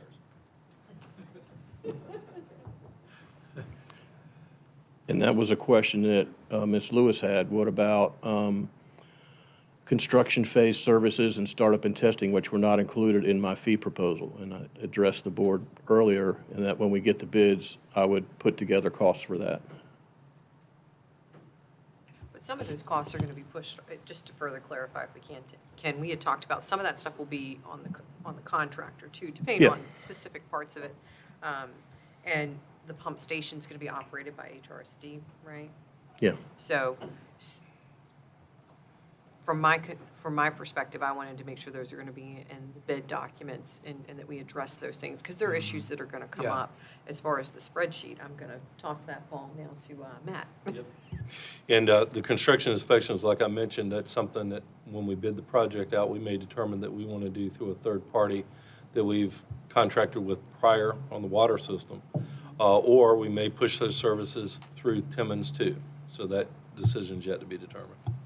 Mr. Chair, in the interest of time, and because we have our new county engineer here, I kind of feel like I'm out of my place, and I think we've made the right decision to bring somebody in that could maybe sit with Ken, and having heard a little bit of where we're standing as a board, trying to understand the information that's coming in from our engineering consultants, we have the right person in the room that could go and relieve the county administrator of creating such a spreadsheet.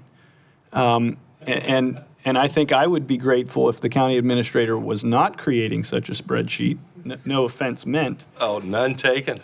But I think we have a spreadsheet person with engineering chops and Bowman experience that we're spending very hard-earned tax dollars.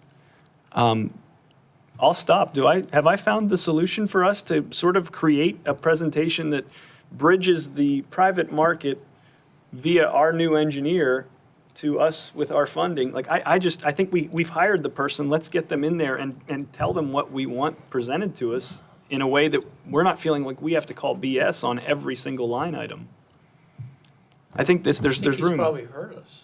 I think. Maybe. I think we'll have the product that You may be right. you're looking for next month, and so we make sure Charlie actually comes back to work tomorrow. A lot of that's been done in a spreadsheet, we just need to update. But I think we've got the board's desires, and we'll work with Ken Turner and come back next month. Yeah, I mean, my sense is that we're all full speed ahead. We just want to make sure that we know what we're getting. That's the sense that we've got too. Very good. I appreciate that 110%. Thank you. Thank you. All right, thank you.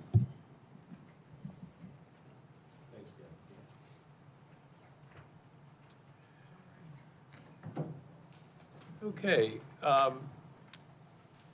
Next section is our regular agenda items, the citizen appointments. Betty, have you got that for us? I do. You have 3 applications in your packet, one for an alternate on the Wetlands Board to fill an unexpired term. Kim Olson has applied to be on the Keep Middlesex Beautiful Committee, and then Kendall Weber has applied to be on the Planning District Commission.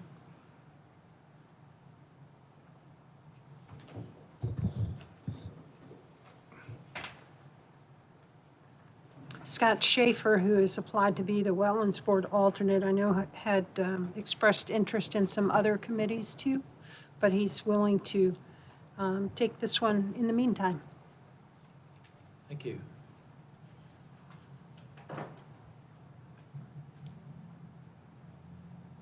Is anyone here? I can speak to the candidate for the Planning District Commission. Ms. Weber has been very active in seeking ways for the economic development of the county, particularly for our waterfront industries. She is the owner of the Norton Yacht Sales, but has been contributing to projects such as getting Broad Creek dredged, asking the EDA to begin participation in helping solve our workforce issues, which is a big major undertaking, and I certainly endorse her participation on the Planning District Commission. And I'll just follow up. Kim Olson is volunteered to join the Keep Middlesex Beautiful Committee, KMB, Keep Middlesex Beautiful. We're very excited that she's willing to do that. She's a colleague of mine where I'll be employed, and so I'm very excited that we now have one more committee member, and I think we have room for other committee members and other involvement in KMB.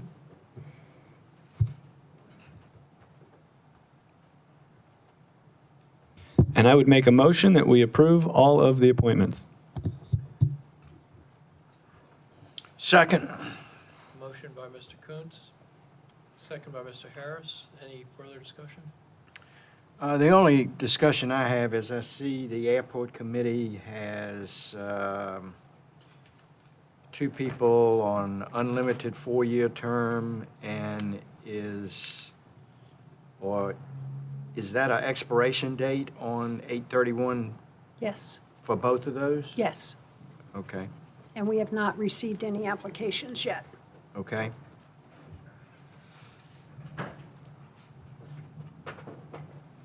Any further discussion? Just on that issue, I meant to bring it up later, but it's up. We had a public comment mentioning that we at some point suggested 2 neighboring members of the airport committee would be sort of a minimum threshold.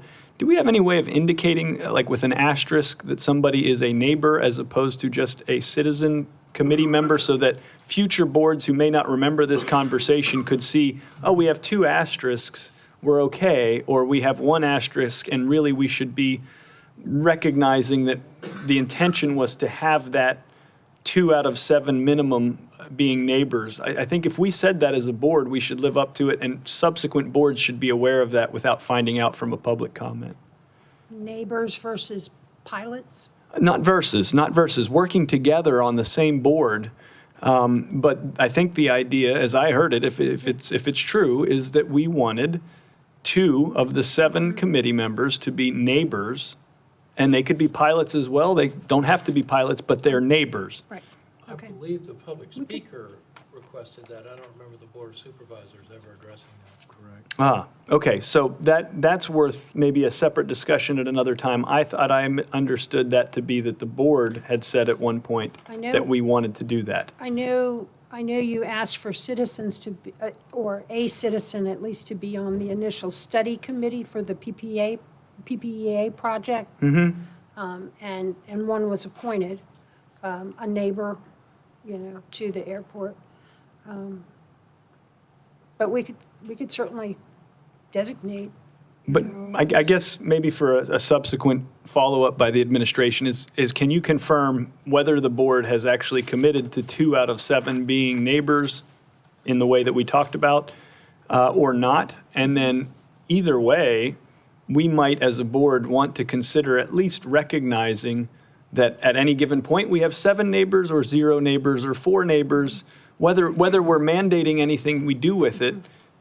Certainly, the neighbors have sought representation here for the airport, and I think we might be spending less time on airport solutions and problems if the neighbors and the pilots weren't versus, but rather were together in their thinking about this community asset. So I'll let the discussion die there, but that would be my ask of the administration, is to confirm what I understood or misunderstood, and then maybe see about at least letting us know for the airport committee exclusively if it's a neighbor designated member or a non-neighbor that is interested in, or is a part of the committee rather.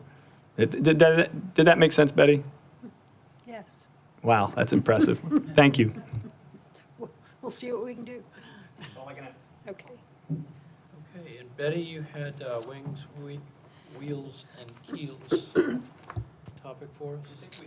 I think, Mr. Chair, I think we had a motion properly seconded for the Oh, appointments. We didn't do a roll call. That's Thank you. right.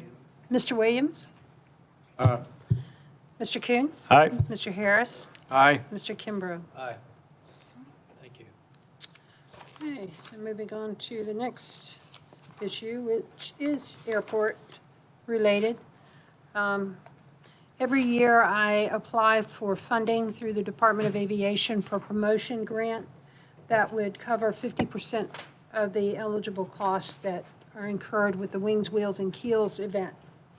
Unfortunately, timing-wise, it hits at an awful time because I can submit the grants, in late spring, before June, or before July, but the Department of Aviation doesn't start looking at them until July 1, and then doesn't get the paperwork out to the boards until sometime in August usually for those. And the event is in the end of September. So I don't have the paperwork yet where they have funded this for us. I've been told that they've got money left and that we will be getting the grant paperwork. But I would request that the board go ahead and accept this grant from the Department of Aviation for the Wings, Wheels, and Keels event. And then also, in conjunction with Wings, Wheels, and Keels, to approve a lease agreement with the Lawson Trust to rent their property that's used for parking. Because you're approving this now, this is an example of one cost that won't be covered by the grant because we're approving it now. The grant will not cover any costs that are incurred prior to us actually getting the paperwork from the state. Mr. Chair, I have a motion if there's no discussion. With no discussion? We can do discussion after the motion if it's seconded, or we can do it now. I'll second it. I haven't made it yet. Oh, I thought you made it. I was seeking permission from the chair. And Go ahead. This is becoming one of my favorite meetings. I move that we accept a grant award if offered from the state, accept the promotion grant agreement with the Department of Aviation for the Wings, Wheels, and Keels event, and accept the lease agreement with the Lawson Trust for the Wings, Wheels, and Keels event. Yes. Second. Motion by Mr. Kuntz, second by Mr. Harris. Any discussion? So the loss and trustee amount, that's in the amount of $500, is that correct? That's correct. And the motion for the 10,000, which is grant-based, the 500 is not. Do I understand that correctly? It will not be a reimbursable expense. Okay. That'll be- And just so I'm clear, on the 10,000, because of the grant paperwork, we forward pay that and then are reimbursed from the grant? Is that the way it works? That's correct. Yes. Thank you. We also, part of the grant funding that we get back, there are some properties that the Friends of Hummel Field Group obtain to use free of charge to us, to the county. And we are able to turn in those costs that we don't incur, but they, like a $200 lot rent for Oscar Barber or something like that. We can turn those in as expenses and get reimbursed for them, even though that we didn't incur them. So, anyway, that's just one of those things. Yeah, in-kind cost. In-kind contributions. Gotcha. Yes, thank you. Any other discussion? Roll call, please. Mr. Kuntz? Aye. Mr. Harris? Aye. Mr. Williams? Aye. Mr. Kimbrough? Aye.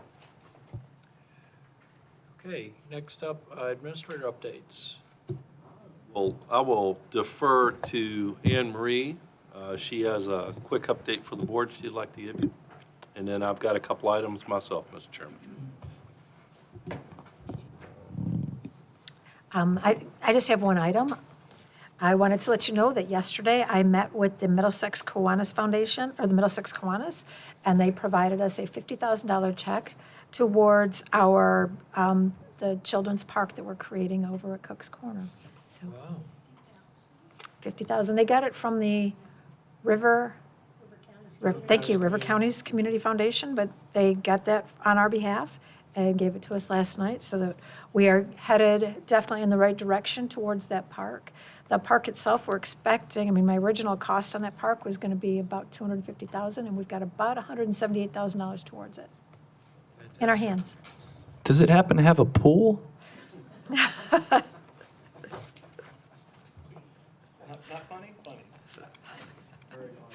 Anyway, that is all. I just wanted to make sure that we all expressed appreciation to Middlesex County Kiwanis. Okay, Mr. Chairman, I have a couple matters. One, a quick update. As the board may be aware, the chairman, myself, and Representative Harris, we are working with the EDA on a liaison committee. We've met twice. Trent Funkhauser, the new Economic Development Director, has been given access to the ARPA portal, and he's working on our tourism plan and getting that submitted to the portal. He hopes to have that knocked out September or early October. We'll probably see him back for an update then. Also, last month I discussed briefly towards the tail end of the Sheriff's Office presentation by Mr. Ben Burton, who was here with Bay Design, that I would try to explore some financing options, one of which being USDA. Now, since then, yesterday, we received a construction schedule. Ben is here to answer questions if I think the chair may have some in terms of the 2-year time period for the construction schedule. But also, I wanted to take a quick opportunity and report out on what I've preliminarily ascertained from the USDA, who indeed has a program that would fund a sheriff's office, and our bond counsel and financial advisors, specifically Davenport, R.T. Taylor with Davenport and Associates, if we wanted to go a private route. First of all, USDA, I contacted USDA on their community facilities program. We've never applied for those program funds to their knowledge or our recollection. They have an upside and they have some downsides. The upside is their current interest rate over 40 years is 3.25%. That's substantially lower than the private market. tad bit higher than the Water Authority got a few years back at 1.125. But still, in today's market, that's a very robust and healthy rate over a 40-year term. Community facilities such as a sheriff's office would qualify for a 40-year term. The downsides, though, USDA requires interim financing, so interim financing would probably come into play. The Water Authority navigated that fairly well. In hindsight, it was a little bit more stressful at the beginning, but after we got an interim financier on board, it became relatively easy. Pre-construction architectural report would be required to access USDA funding. Also, a fairly extensive environmental report. I don't think we've done an environmental report to any great magnitude down on the polar center, so that would probably need to be done.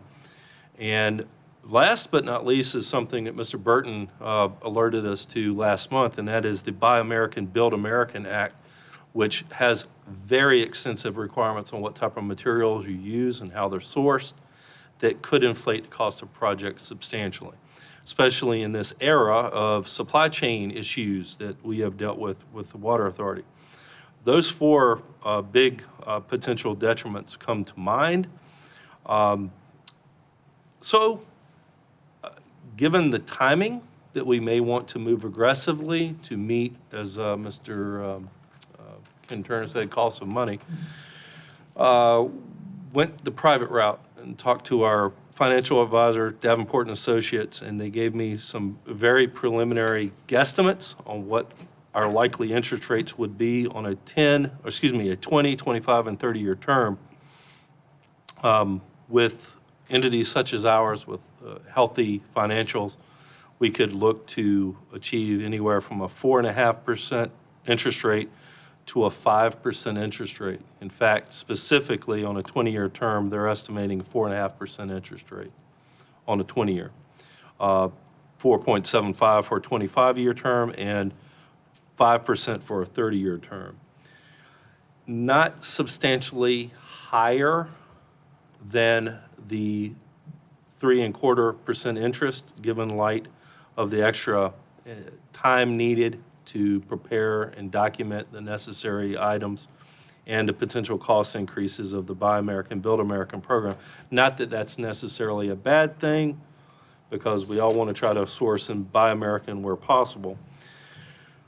But in light of this, if the board chooses to move forward with the sheriff's office, which we definitely got the intention last month that it was your intent to do so, we would probably, as staff, recommend we pursue a private market option and hope to obtain the 4.5% interest rate on a 20-year term.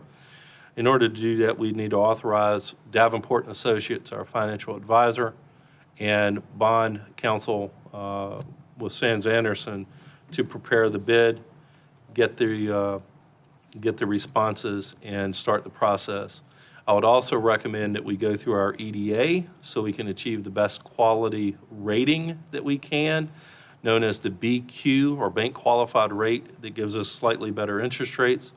However, the EDA does charge a small fee for going through the EDA. It's usually, I won't say it's inconsequential, but it's usually de minimis compared to the interest we can save by achieving the higher or the lower BQ interest rate.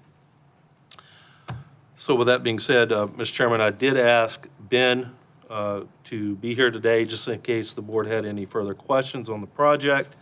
He is coming to us straight from therapy, so he's looking like Bermuda. And we appreciate that in August in Middlesex. Wanted to see the legs. If the board has, exactly.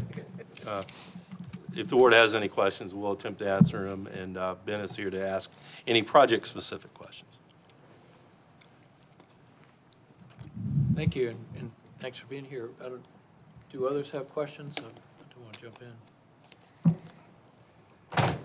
I just real quick, Matt, I think you summarized that at a really high level, and to me, 3.25 and 4.5 is a substantial difference, and I'm not questioning your analysis. I'm just saying, when I look at the four downsides, having addressed the only upside of the 3.25%, the interim financing, it seems like something we've just navigated. We could easily put a number to what that costs, the cost of a financier, as you said.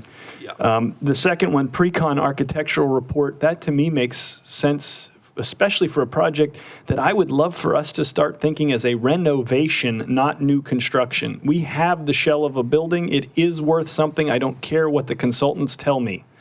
It is worth something. And so every time we pile on another layer of, well, we've got to do this and we've got to do this. Remember, this was to save money and not build a new facility. If we're going to build a new facility, let's build a new facility. But a pre-construction architectural report should not scare us away from 3.25%. And I would say the same about an environmental report. Unfortunately, if you're going to touch it, you're going to be worried about the environment now. I don't care your politics. Buy American, build American. I feel the same way about that as I do the environment. This is good practice, and if we're not used to it, it should not be treated as an inconvenience. It should not be something that keeps us from getting 3.25%. And I don't know if Charlie's still here, but we have an engineer now. And so when we say that we don't have time, I'm a little conflicted because we spent time getting these people in place. And I'm not picking on you, Matt. I'm just saying. I don't take it that way at all. I'm just saying 3.25 is really, it's really high compared to the 1.125 we're coming from. And when you start saying 5, my shorts get tight.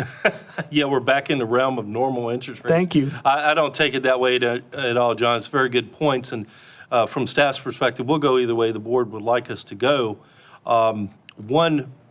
One other aspect of this that I failed to mention is we think that 3.25% interest rate will be locked through September, but the Fed is going to meet and raise rates.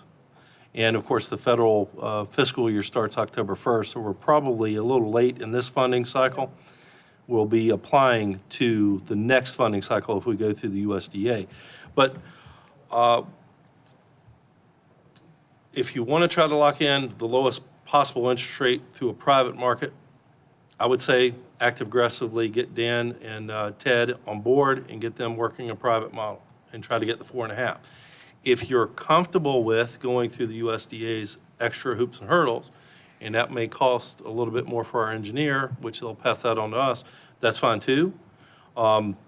We may lose that 3.25 rate, it may go to 3.5, but it's still substantial. So that's at least 2 options that I know of. I don't know of a third option for facilities of this nature. And just to add a little bit more detail without rambling, the way we would handle this through the private market is a lease revenue bond that would pledge the building as the asset, so that would serve as our collateral. I think we would do the same, but through a slightly altered process if we went through the USDA route. I'm always eager to seek the lowest interest rate. And I know that about you, Matt, and I appreciate that. I guess what I'm asking is, when do you need us to give you input? Are we holding you up at this point? Well, I will need authorization from the board on which financing vehicle you may want to pursue. There are several moving parts. Yeah. You know, it's, every deal has time, shape, and money.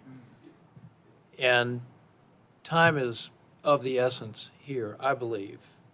We have had this outdated, obsolete sheriff's office that can't be certified. We can't have cameras on our law enforcement officers. There's a lot of things that we would like to have, and there's unanimous consent and support to move ahead as quickly as possible with getting into a building that we already own and that just needs renovation. We've got a schedule here of 24 months that is just shockingly long. Now, I know it takes 6 months to get a new window these days and a year to get a new dishwasher, but my question would be, let's not think we want to get the lowest interest rate and jump through all the hoops necessary for that, if that may extend us for another 6 months. That's that's going to be very costly in terms of our overall time.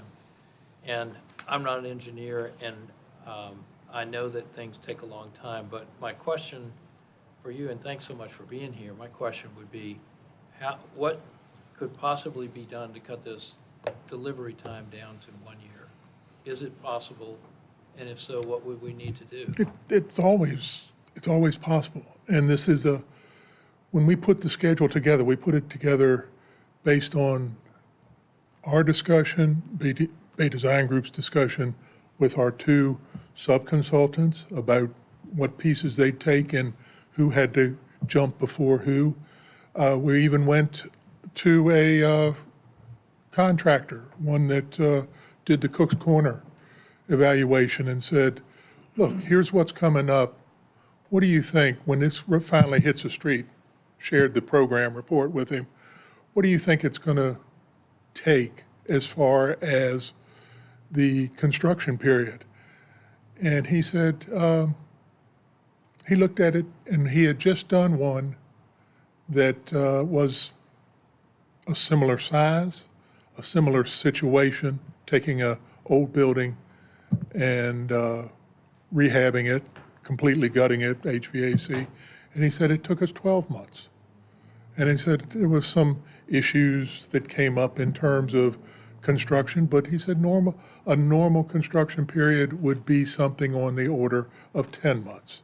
So we've tried everything we could to put something realistic together as far as what it's going to take to get this out on the street without shocking everybody by putting together, you'd love to see a 1 year thing, and then I have to come in here and tell you, hey, it just didn't work out, people. All right. We try to be realistic when we put these together so that everybody's working towards what is necessary. I know the team is dedicated to working in that direction, but I can't promise anything different. Ben, based on your experience, and it's my understanding you have substantial experience with working with the USDA because they knew you by name, how long do you think it would take? What kind of time frame would we be looking at if the board did choose to direct us to go through USDA finance? Be gentle, but give us a realistic idea. I've seen it add anywhere from 9 to 12 months. On the front end? On the front end. Okay. We have an architect that we are using as part of your partners reviewing the building, correct? I know when we secured you, don't we have an architect Yeah. with you? Yeah, very good.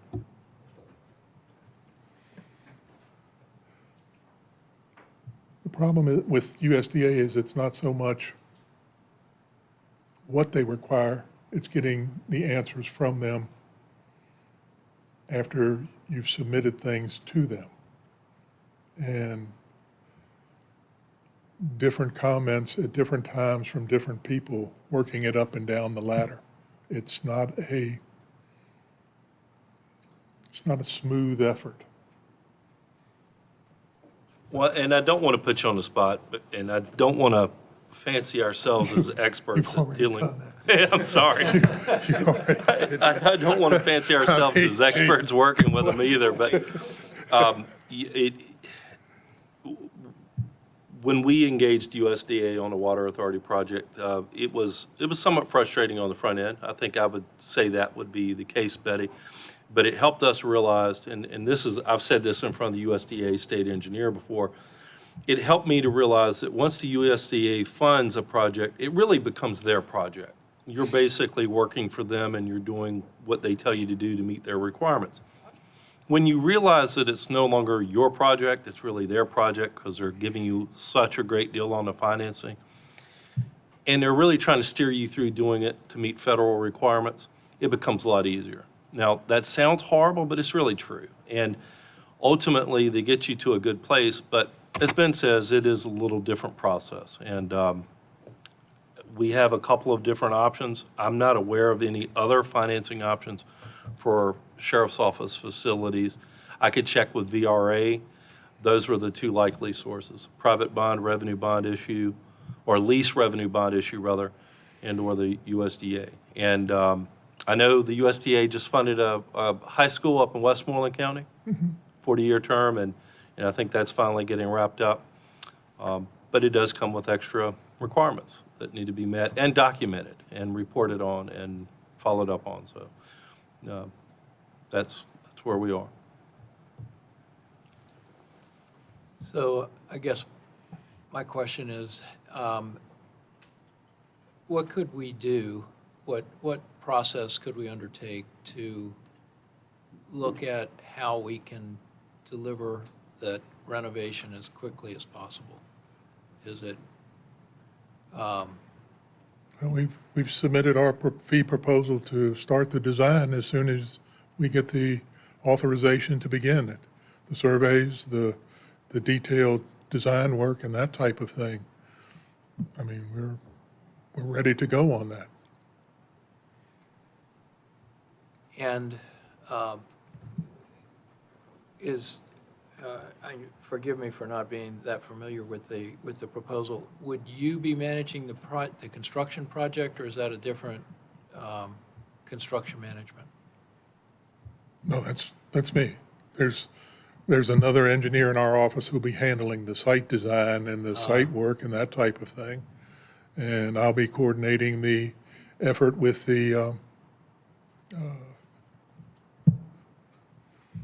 with all the consultants and and working with the review agencies and that type of thing here.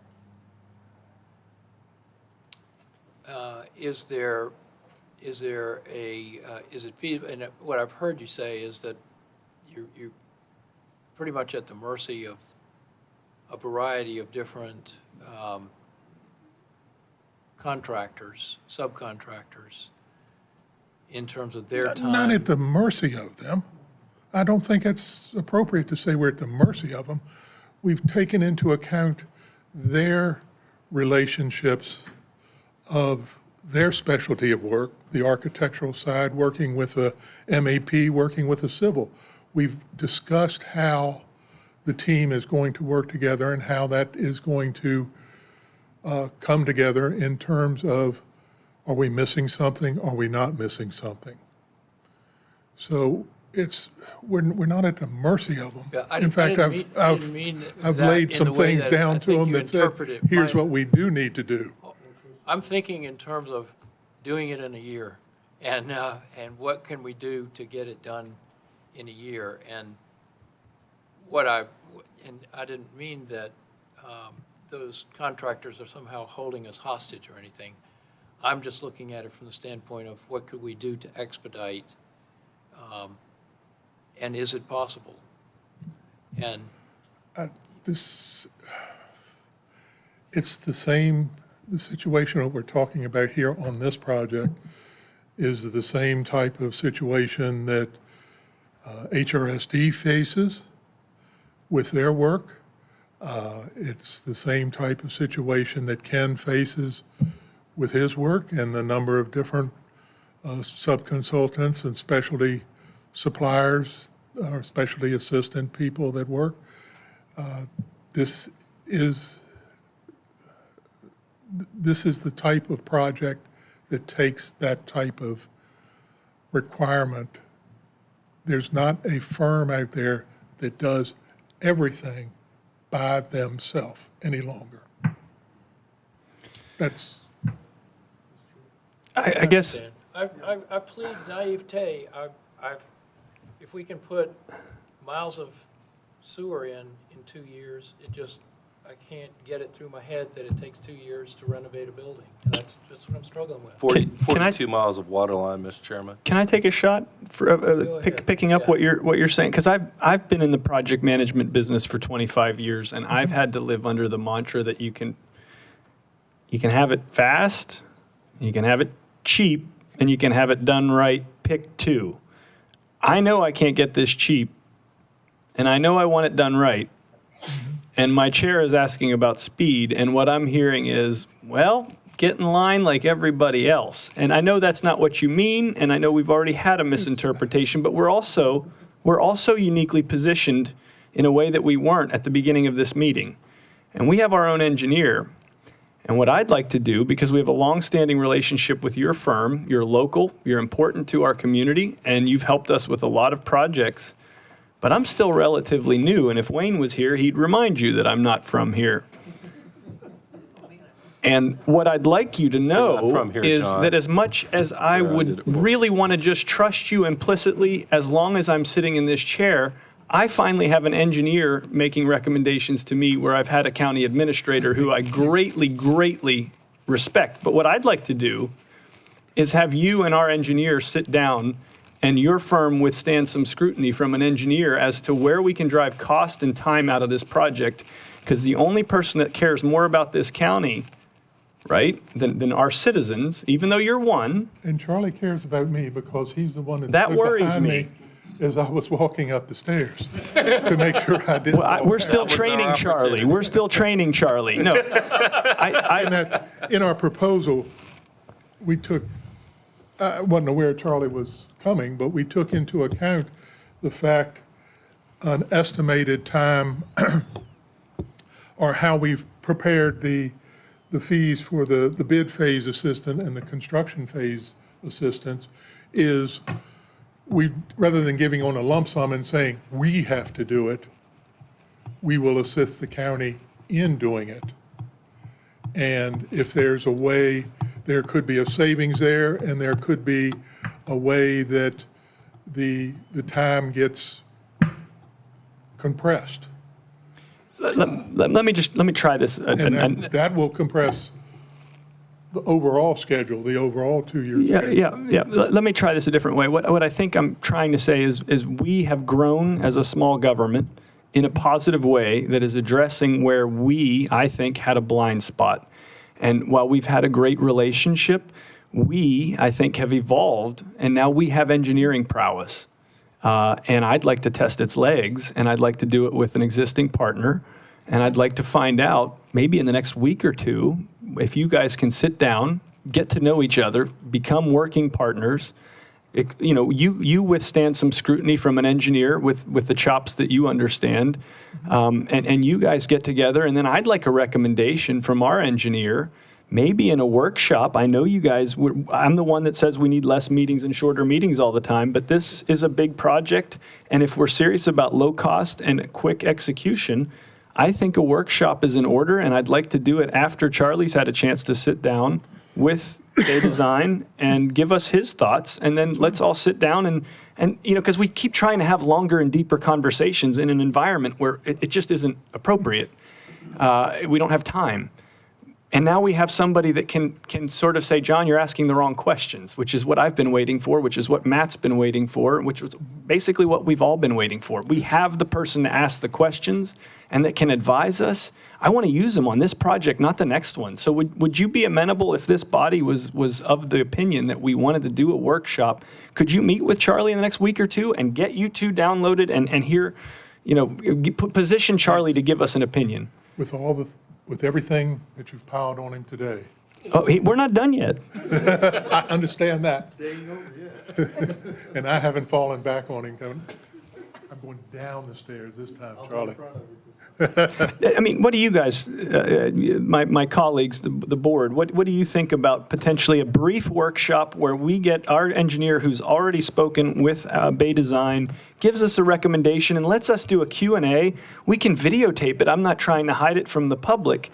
I just want a more extensive conversation when I know I don't have 3 hours of agenda backed up behind me. I agree totally. I don't want to see us jump into a project for all of the reasons that were chatted about. I don't like going back to projects and saying, damn, I wish we'd have done this, and I wish we'd have done this, and how come we didn't think about this? So I think it's a great opportunity for us to get a little conversation going and get your opinion, Charlie, versus what Bay Design has put together. I'd also say that whatever that time frame, yes, we all want to see it done as quickly and as efficiently as possible, but whatever it takes is what it takes. In looking over your highlighted information of September to March of 7th month of renovation plan prep, I don't know what you do, so I don't know if that's a long time or a short time. However, with the significant presentation that you and Mr. Bushy presented, I would just think, right or wrong, that 7 months is probably, you're covering yourself of all of the things that go into that and how it could get skewed. But I would guess that that's probably a fairly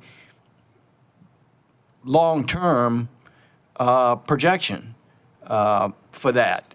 It could be shorter.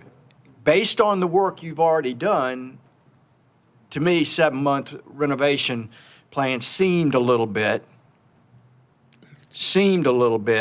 from a non-professional in your profession, just seemed a little bit long if we're talking about how quickly it can move or not move. We talked about, or Matt brought up a good comparison between private funding and USDA funding. I'm also concerned about that in that USDA funding, with all of the capital projects that we have going on, okay, they may be a little more difficult to deal with, and sometimes based on who you're dealing with, it might be quicker or it might be faster. But a 40-year note that we're responsible for on payment versus a 20-year note for what the annual cost would be on that, and with all of the capital improvements we going on, I don't think it makes sense for us to go private on that. I'd rather have it stretched out. We pay it off early, or find some additional money that come in. I'm not sure I'd be on board with the private, even though USDA may or may not be difficult to deal with, and whatever that does for the time frame. They're different to deal with. I mean, Yeah, sure they It's are. a little different process. If that is- John's different to deal with. Very different, very But we different. love and respect him. Well, But we were that's talking right. about a workshop. Yeah, okay. But I would like to add one thing in support of what our chairman has said. It is a real thing. Interest rates are going up. Yes, they are. We anticipate, and no one will ever be able to say they know exactly what the Fed's going to do, but they are going to raise interest rates again. Everyone's saying they are. That's the prediction. On a positive side, I better be careful how I say this, we are sliding into a recession, it appears. We want to redefine it. That's another Well, depending on debate, but where you listen to. Workshop. That varies. If it's a cooling off period, that may actually benefit because those are generally better times to do capital projects. So if we could get an idea of the board's preference, we can at least start the process with either funding choice. Now, I know you probably don't know enough today to make that decision. I'll just go ahead and say it, other than the interest rates. And it is a lot of legwork on staff's part.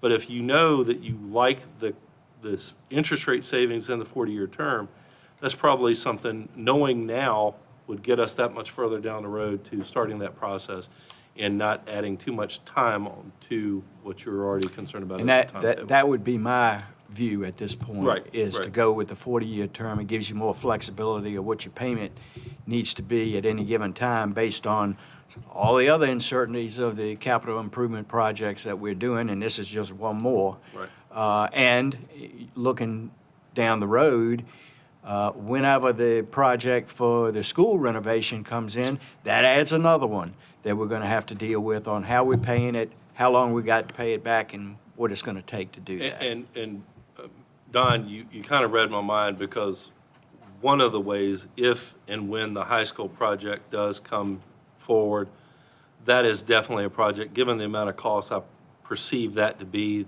that is definitely something I'd recommend we work through the USDA on. Their facilities program fits that very nicely. So anyway, that's my spin on it. I think the workshop is a great idea. It really is. It gives our county engineer an opportunity to, When for you're you guys. speaking of a workshop, are you speaking of all this group or? It was my Anne Marie, idea. me, I'll and Charlie type of thing? I think here's what I'm thinking. I think the two of you get together, you bring whoever you want that knows all of this project and put it together and assemble it. You make that decision as your business manager, who's coming from your side. Charlie can come from our side and have what he Anne needs. Marie.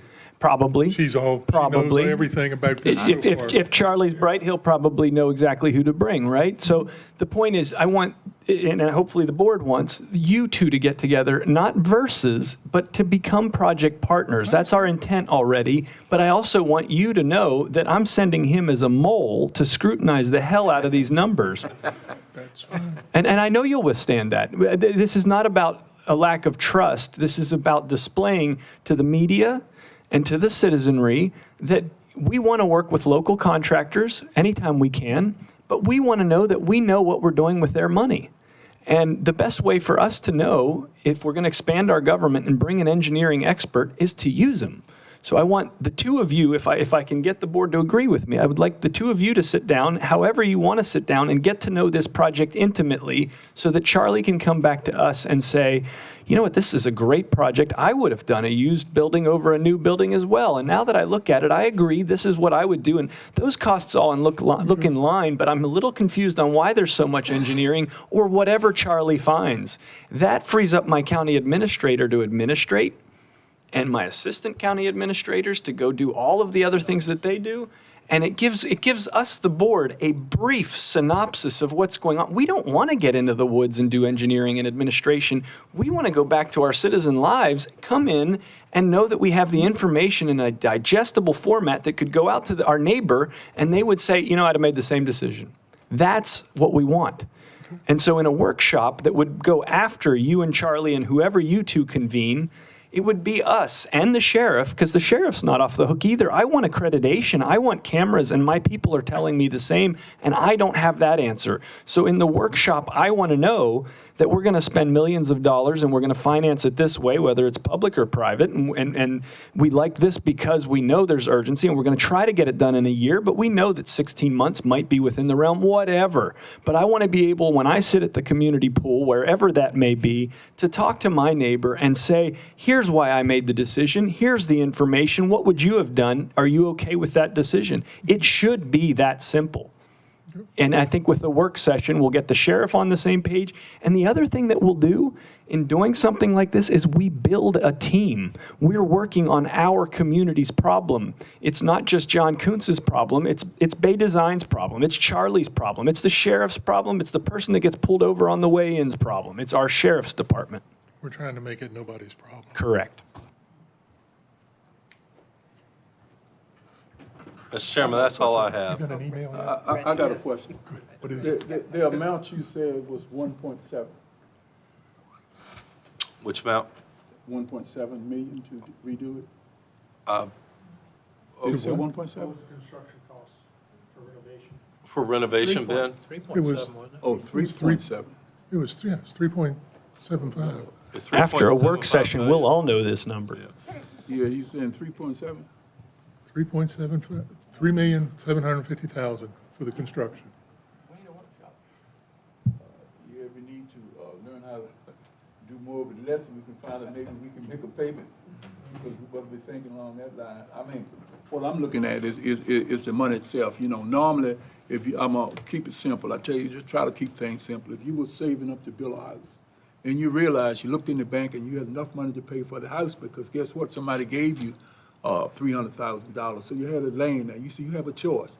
Or I can go borrow $300,000 for 40 years and pay back $1 million too. You got a choice. It's affordability. Can you afford to do this? If you can afford to do it, you don't pay no interest. That's what I'm getting at. If you can really afford to do it, you don't pay no interest. Then why are we doing it? It's simple like this to me. We can't, I don't know how we're going to do it, because we know the cost to run it is going to be more. The cost to run that building, it's going to cost us a whole lot more than what it is over there. With the same amount of persons. Now we're going to add on the same amount of people. So what I'm saying is, yes, everybody, a work session would be good. But at the end of the day, how I see it is that we got to be smarter, but even making the building, we can't just make a building and say, I don't have enough people to put in it. I got, you know, I'm going to just make a building. We can keep on paying. We're going to pay everything. The taxpayer's going to pay. This is what I'm saying. You know, if we're in such good a shape, it get interesting that everything I done heard is 40 years. If you can't pay it, why are we taking 40 years to do it? I guess because it's a return on revenue in some kind of way. If we get a home, we pay it down. All right, I'm just giving it to you, you pay it down a bit, the costs go up, and you sell it, and you got a profit. We're not dealing with that. We're dealing with a cost that can generate for 40 years. So financially, I understand that. I'm thinking that we are pretty good as a county. Now, I always want to know, and my decision is going to be based on what I buy versus what I got to pay back. And I believe in more with less, just because we need other things. Anything we hearing now is that I got to do this is going to cost me more. Now, we're talking $3,700,000 building. You're not going to keep on saying that you're going to operate this thing more for less. So I think we do. I'm agree with John. I agree with some of what Don was saying. I agree with Lud. I don't like waiting a long time of doing something. And I'm seeing a lot of times that what's happening, we are getting slowed up because nobody want to take a chance to cut that building out. You probably could do it in 3 weeks. You probably could do that building in 3 weeks if you put somebody that won't tear it up. It don't take much to tear it up. Give me a bobcat and a sledgehammer, she be out of shape. This is the way it's made, We've been, we've But had that's all I got to we've say. had ads for people I ain't that gonna do it now, but we'd love to get more engineers in, Yeah, and especially somebody that could do it up in 2 weeks. And if you want to apply, Well, 2 please weeks, send, please please submit you your need a resume. sanative, though. You need a sanative individual. Anyway, that's how I look at it. And a work session, John, will be good because we can get direct costs, because we can look at some other things, because we can't. Yes, we got the school and the other things coming up, but that's gonna be big things for the county. We've also got the sewer that we gotta pay for. We got the water we gotta pay for. And everybody wants you to give them something for nothing. So we got a lot of ones that's come here through trickery and want something for nothing. And then we're digging holes for the taxpayer. And guess what's gonna happen to the hole? Somebody gotta foot it. And we doing a plenty of that right now. And I'm getting very leery of the hole. So, I like what Lud said, but at the same time, we got an engineer. So we got somebody watching there that can report back every week if we need it. And we can see what's going on, so we can move like what Don said. So, hey. And that's why we did And the day one there, if I'm for a project, I'm for it. All right, I'm not gonna spend money on everybody walking around, all that stuff the engineers charge us now. We can't keep paying them, say, oh, we're not gonna do it because we can't pay for it. Well, and if you remember from his last presentation with Sheriff Bushy, they looked at everything, life of the building, where they were now with what they needed, where they might need something else in however many years, and how long that would go. And I That's think one reason we did the program report. Yeah. and we talked about some things that might be able to be done and some things that might be able to be put off. Right. Correct? Right. And I think that all comes into play because I was pretty surprised too, as well as you were, I think, because the number that was thrown out was, what was it, about almost double of what we initially had thought? Oh, yeah. Huh? So, yeah, that gave me some heartburn too, and some, as John said earlier, some tight shorts as well. So, okay. And you're right, Reggie, and we need to look at all of that. So I think with Charlie getting involved with that and some discussion with that, and then coming back to, and hell, we're doing that with every project that we do. We're doing it with water, we're doing it with sewer, we're going to have to do it with the high school, and the sheriff's office is no different of what we need to look at or what is efficient use of the money that we're going to try to spend to do what we need to do. So thanks for coming. Well, may I make a recommendation? No matter And how let's you're let Charlie and Ben get together and kind of review what they've got so far, and then maybe come back and we can poll the board when a good time would be for the work session, and then we can set that with the media after the board has some consensus on the work session. I think we need to push this as if we're, to Lud's initial point, why not, let's just start with, can we get this done in a year? I don't think what I'm suggesting delays anything, because you haven't asked us to make a decision. You haven't asked this board to make a decision today, so we wouldn't be meeting until September. That's right. So in the next 2 weeks, I think we can ask Charlie and Ben to get together. Ben's got this project to the point where he's presenting to us, he's ready. And Charlie has been waiting for this job all his life. So, they're ready. I think within the next week, they could get together. I think we could all set our calendars for within the next 2 weeks as to when we can all get together for a work session, and we can show up in September, not only ready to tell you what we think or whether we need to delay things or what, but we have a template for how we want to do the high school, which is a bigger project, which more engineers will come and tell us how bad things are. No offense. So do y'all think you can get together before August 19th? Absolutely. All right. How about the afternoon of August the 19th?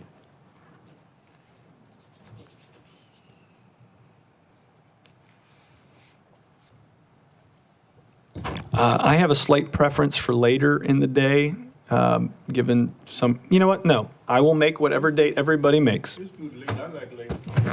I'm good. I like late. Name the time. Just name the time, 6 o'clock. And if you want to, if Lud's okay with that kind of flexibility and you want to wait till you talk to Wayne, Mr. Chair, I think if all four of us are saying the 19th is fine and we want to flex to Wayne since he's not here, I'd like to do that to show Afternoon of the some respect. 19th, we can go with that, and keep in mind that is a Friday. We don't have weekends out here. Every day's a weekend. But I mean, afternoon of the 19th or 18th, how about that? 18th or 19th in the afternoon? 18th is better for me. 18th is better for Lud. That's a Thursday. That helps for Reggie. All right. Yeah, late, I like the late one. 18th, Don? Now Thursday? Thursday, the 18th. So that's the target date. We'll discuss that with Wayne. And we've got you gentlemen meeting. 19th on my book. That's why I never mark it right away. Okay. Well, y'all started talking about 6 o'clock. I said, that's a Friday. So the 18th, we're talking work session, and you gentlemen are going to meet before then and be prepared to come at us as friends and coworkers, but with scrutiny and no hard feelings. Perfect. Good. Should be. Should be. Not that it's relevant, but I will not be available for those. I just want to let you know. Will you, John? Thank you. Okay, I feel better now. Okay. John says too. Yeah, thank you. It's going to be sometime the afternoon. We got to get with Wayne and see what's convenient for him. Sometime afternoon. Okay. Yep. And we'll get back to the media and let them pin that down as to time. And I guess they'd be in this room? Okay, Yeah. that's good. We got enough to tell the media then. Okay, good. Thank you. Thank you, Ben. Appreciate that. And Mr. Chairman, that's all I had. I had a brief water authority update, but I think I'll pass on that for the time. All right. Heather, you got some updates? No. I do, but I know we have some other things we need to talk about. So no, sir, I'm good for today. Okay. Unfinished business? Is there any? New business, is there any? I just want to note real quickly, since Charlie's here and he did mention he still has bandwidth, there is a Middlesex Broadband Authority, and we have been operating on a shoestring budget for what seems like a decade, and I've only been here 5 years. So we're looking forward to bringing Charlie in and helping us as we're in construction now with our multi-million-dollar project as well. We've managed to do it without much fanfare, but we're happy to see engineering support. We'll take that under advisement, Mr. Koontz, but in light of his bandwidth that's been sucked up pretty severely in this meeting, I will have to really ponder that one. That's all I ask, Mr. Administrator. I think Heather's support group on county attorney spreading thin is going to be extended to a new position pretty soon. We tell Charlie to meet on Thursdays. All right. All right, next is matters presented by the board. Don, do you have anything? No, I'm somewhat exhausted. We've presented a lot of things to the board today, so I'll pass. Okay. John? And I just want to acknowledge that Don mentioned me as special, and I will, in tribute, also pass. Reggie? Just a couple of things. I had right many calls on Breeze Line, and I would like to see them do a presentation, how they come here, and let somebody ask them some questions, explain, because our bills have been going up continuously. Some people don't know that Breeze Line is an internet company versus a cable, and most of this older generation, and they continue, I mean, they're increasing, just increasing. downsizing and increasing. And that's what they're doing. So that's Breeze Line. I want somebody to come on Breeze Line. And I think a lady came today, Ms. Bowman, and she gave a presentation. I want to make sure we pay attention to what she was saying. And just be thankful that the way the airport is turning out. Oscar's really, from starting in a meeting and say something will take 10 years, you're probably going to have it done in what, about a year and a half, 2 years. So that's pretty good. At very minimum cost to the county. And I like that a whole lot. That means the taxpayers don't have to pay a whole lot down. So. Maybe Oscar knows about sheriff's offices. By the way, I went to the airport meeting and did a tour of it, and I tried my best to emulate being as good as you were, but I fell way short at that. All right. I have no matters presented by the board. So I will again open the floor for any public comment. Would anybody like to address the board?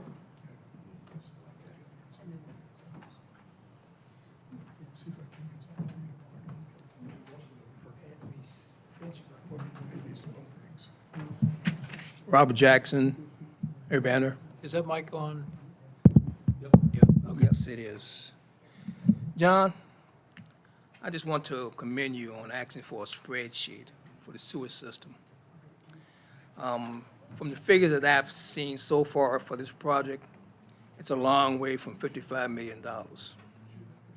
I think it would be a great idea going forward that all projects would do the same thing as far as having a spreadsheet.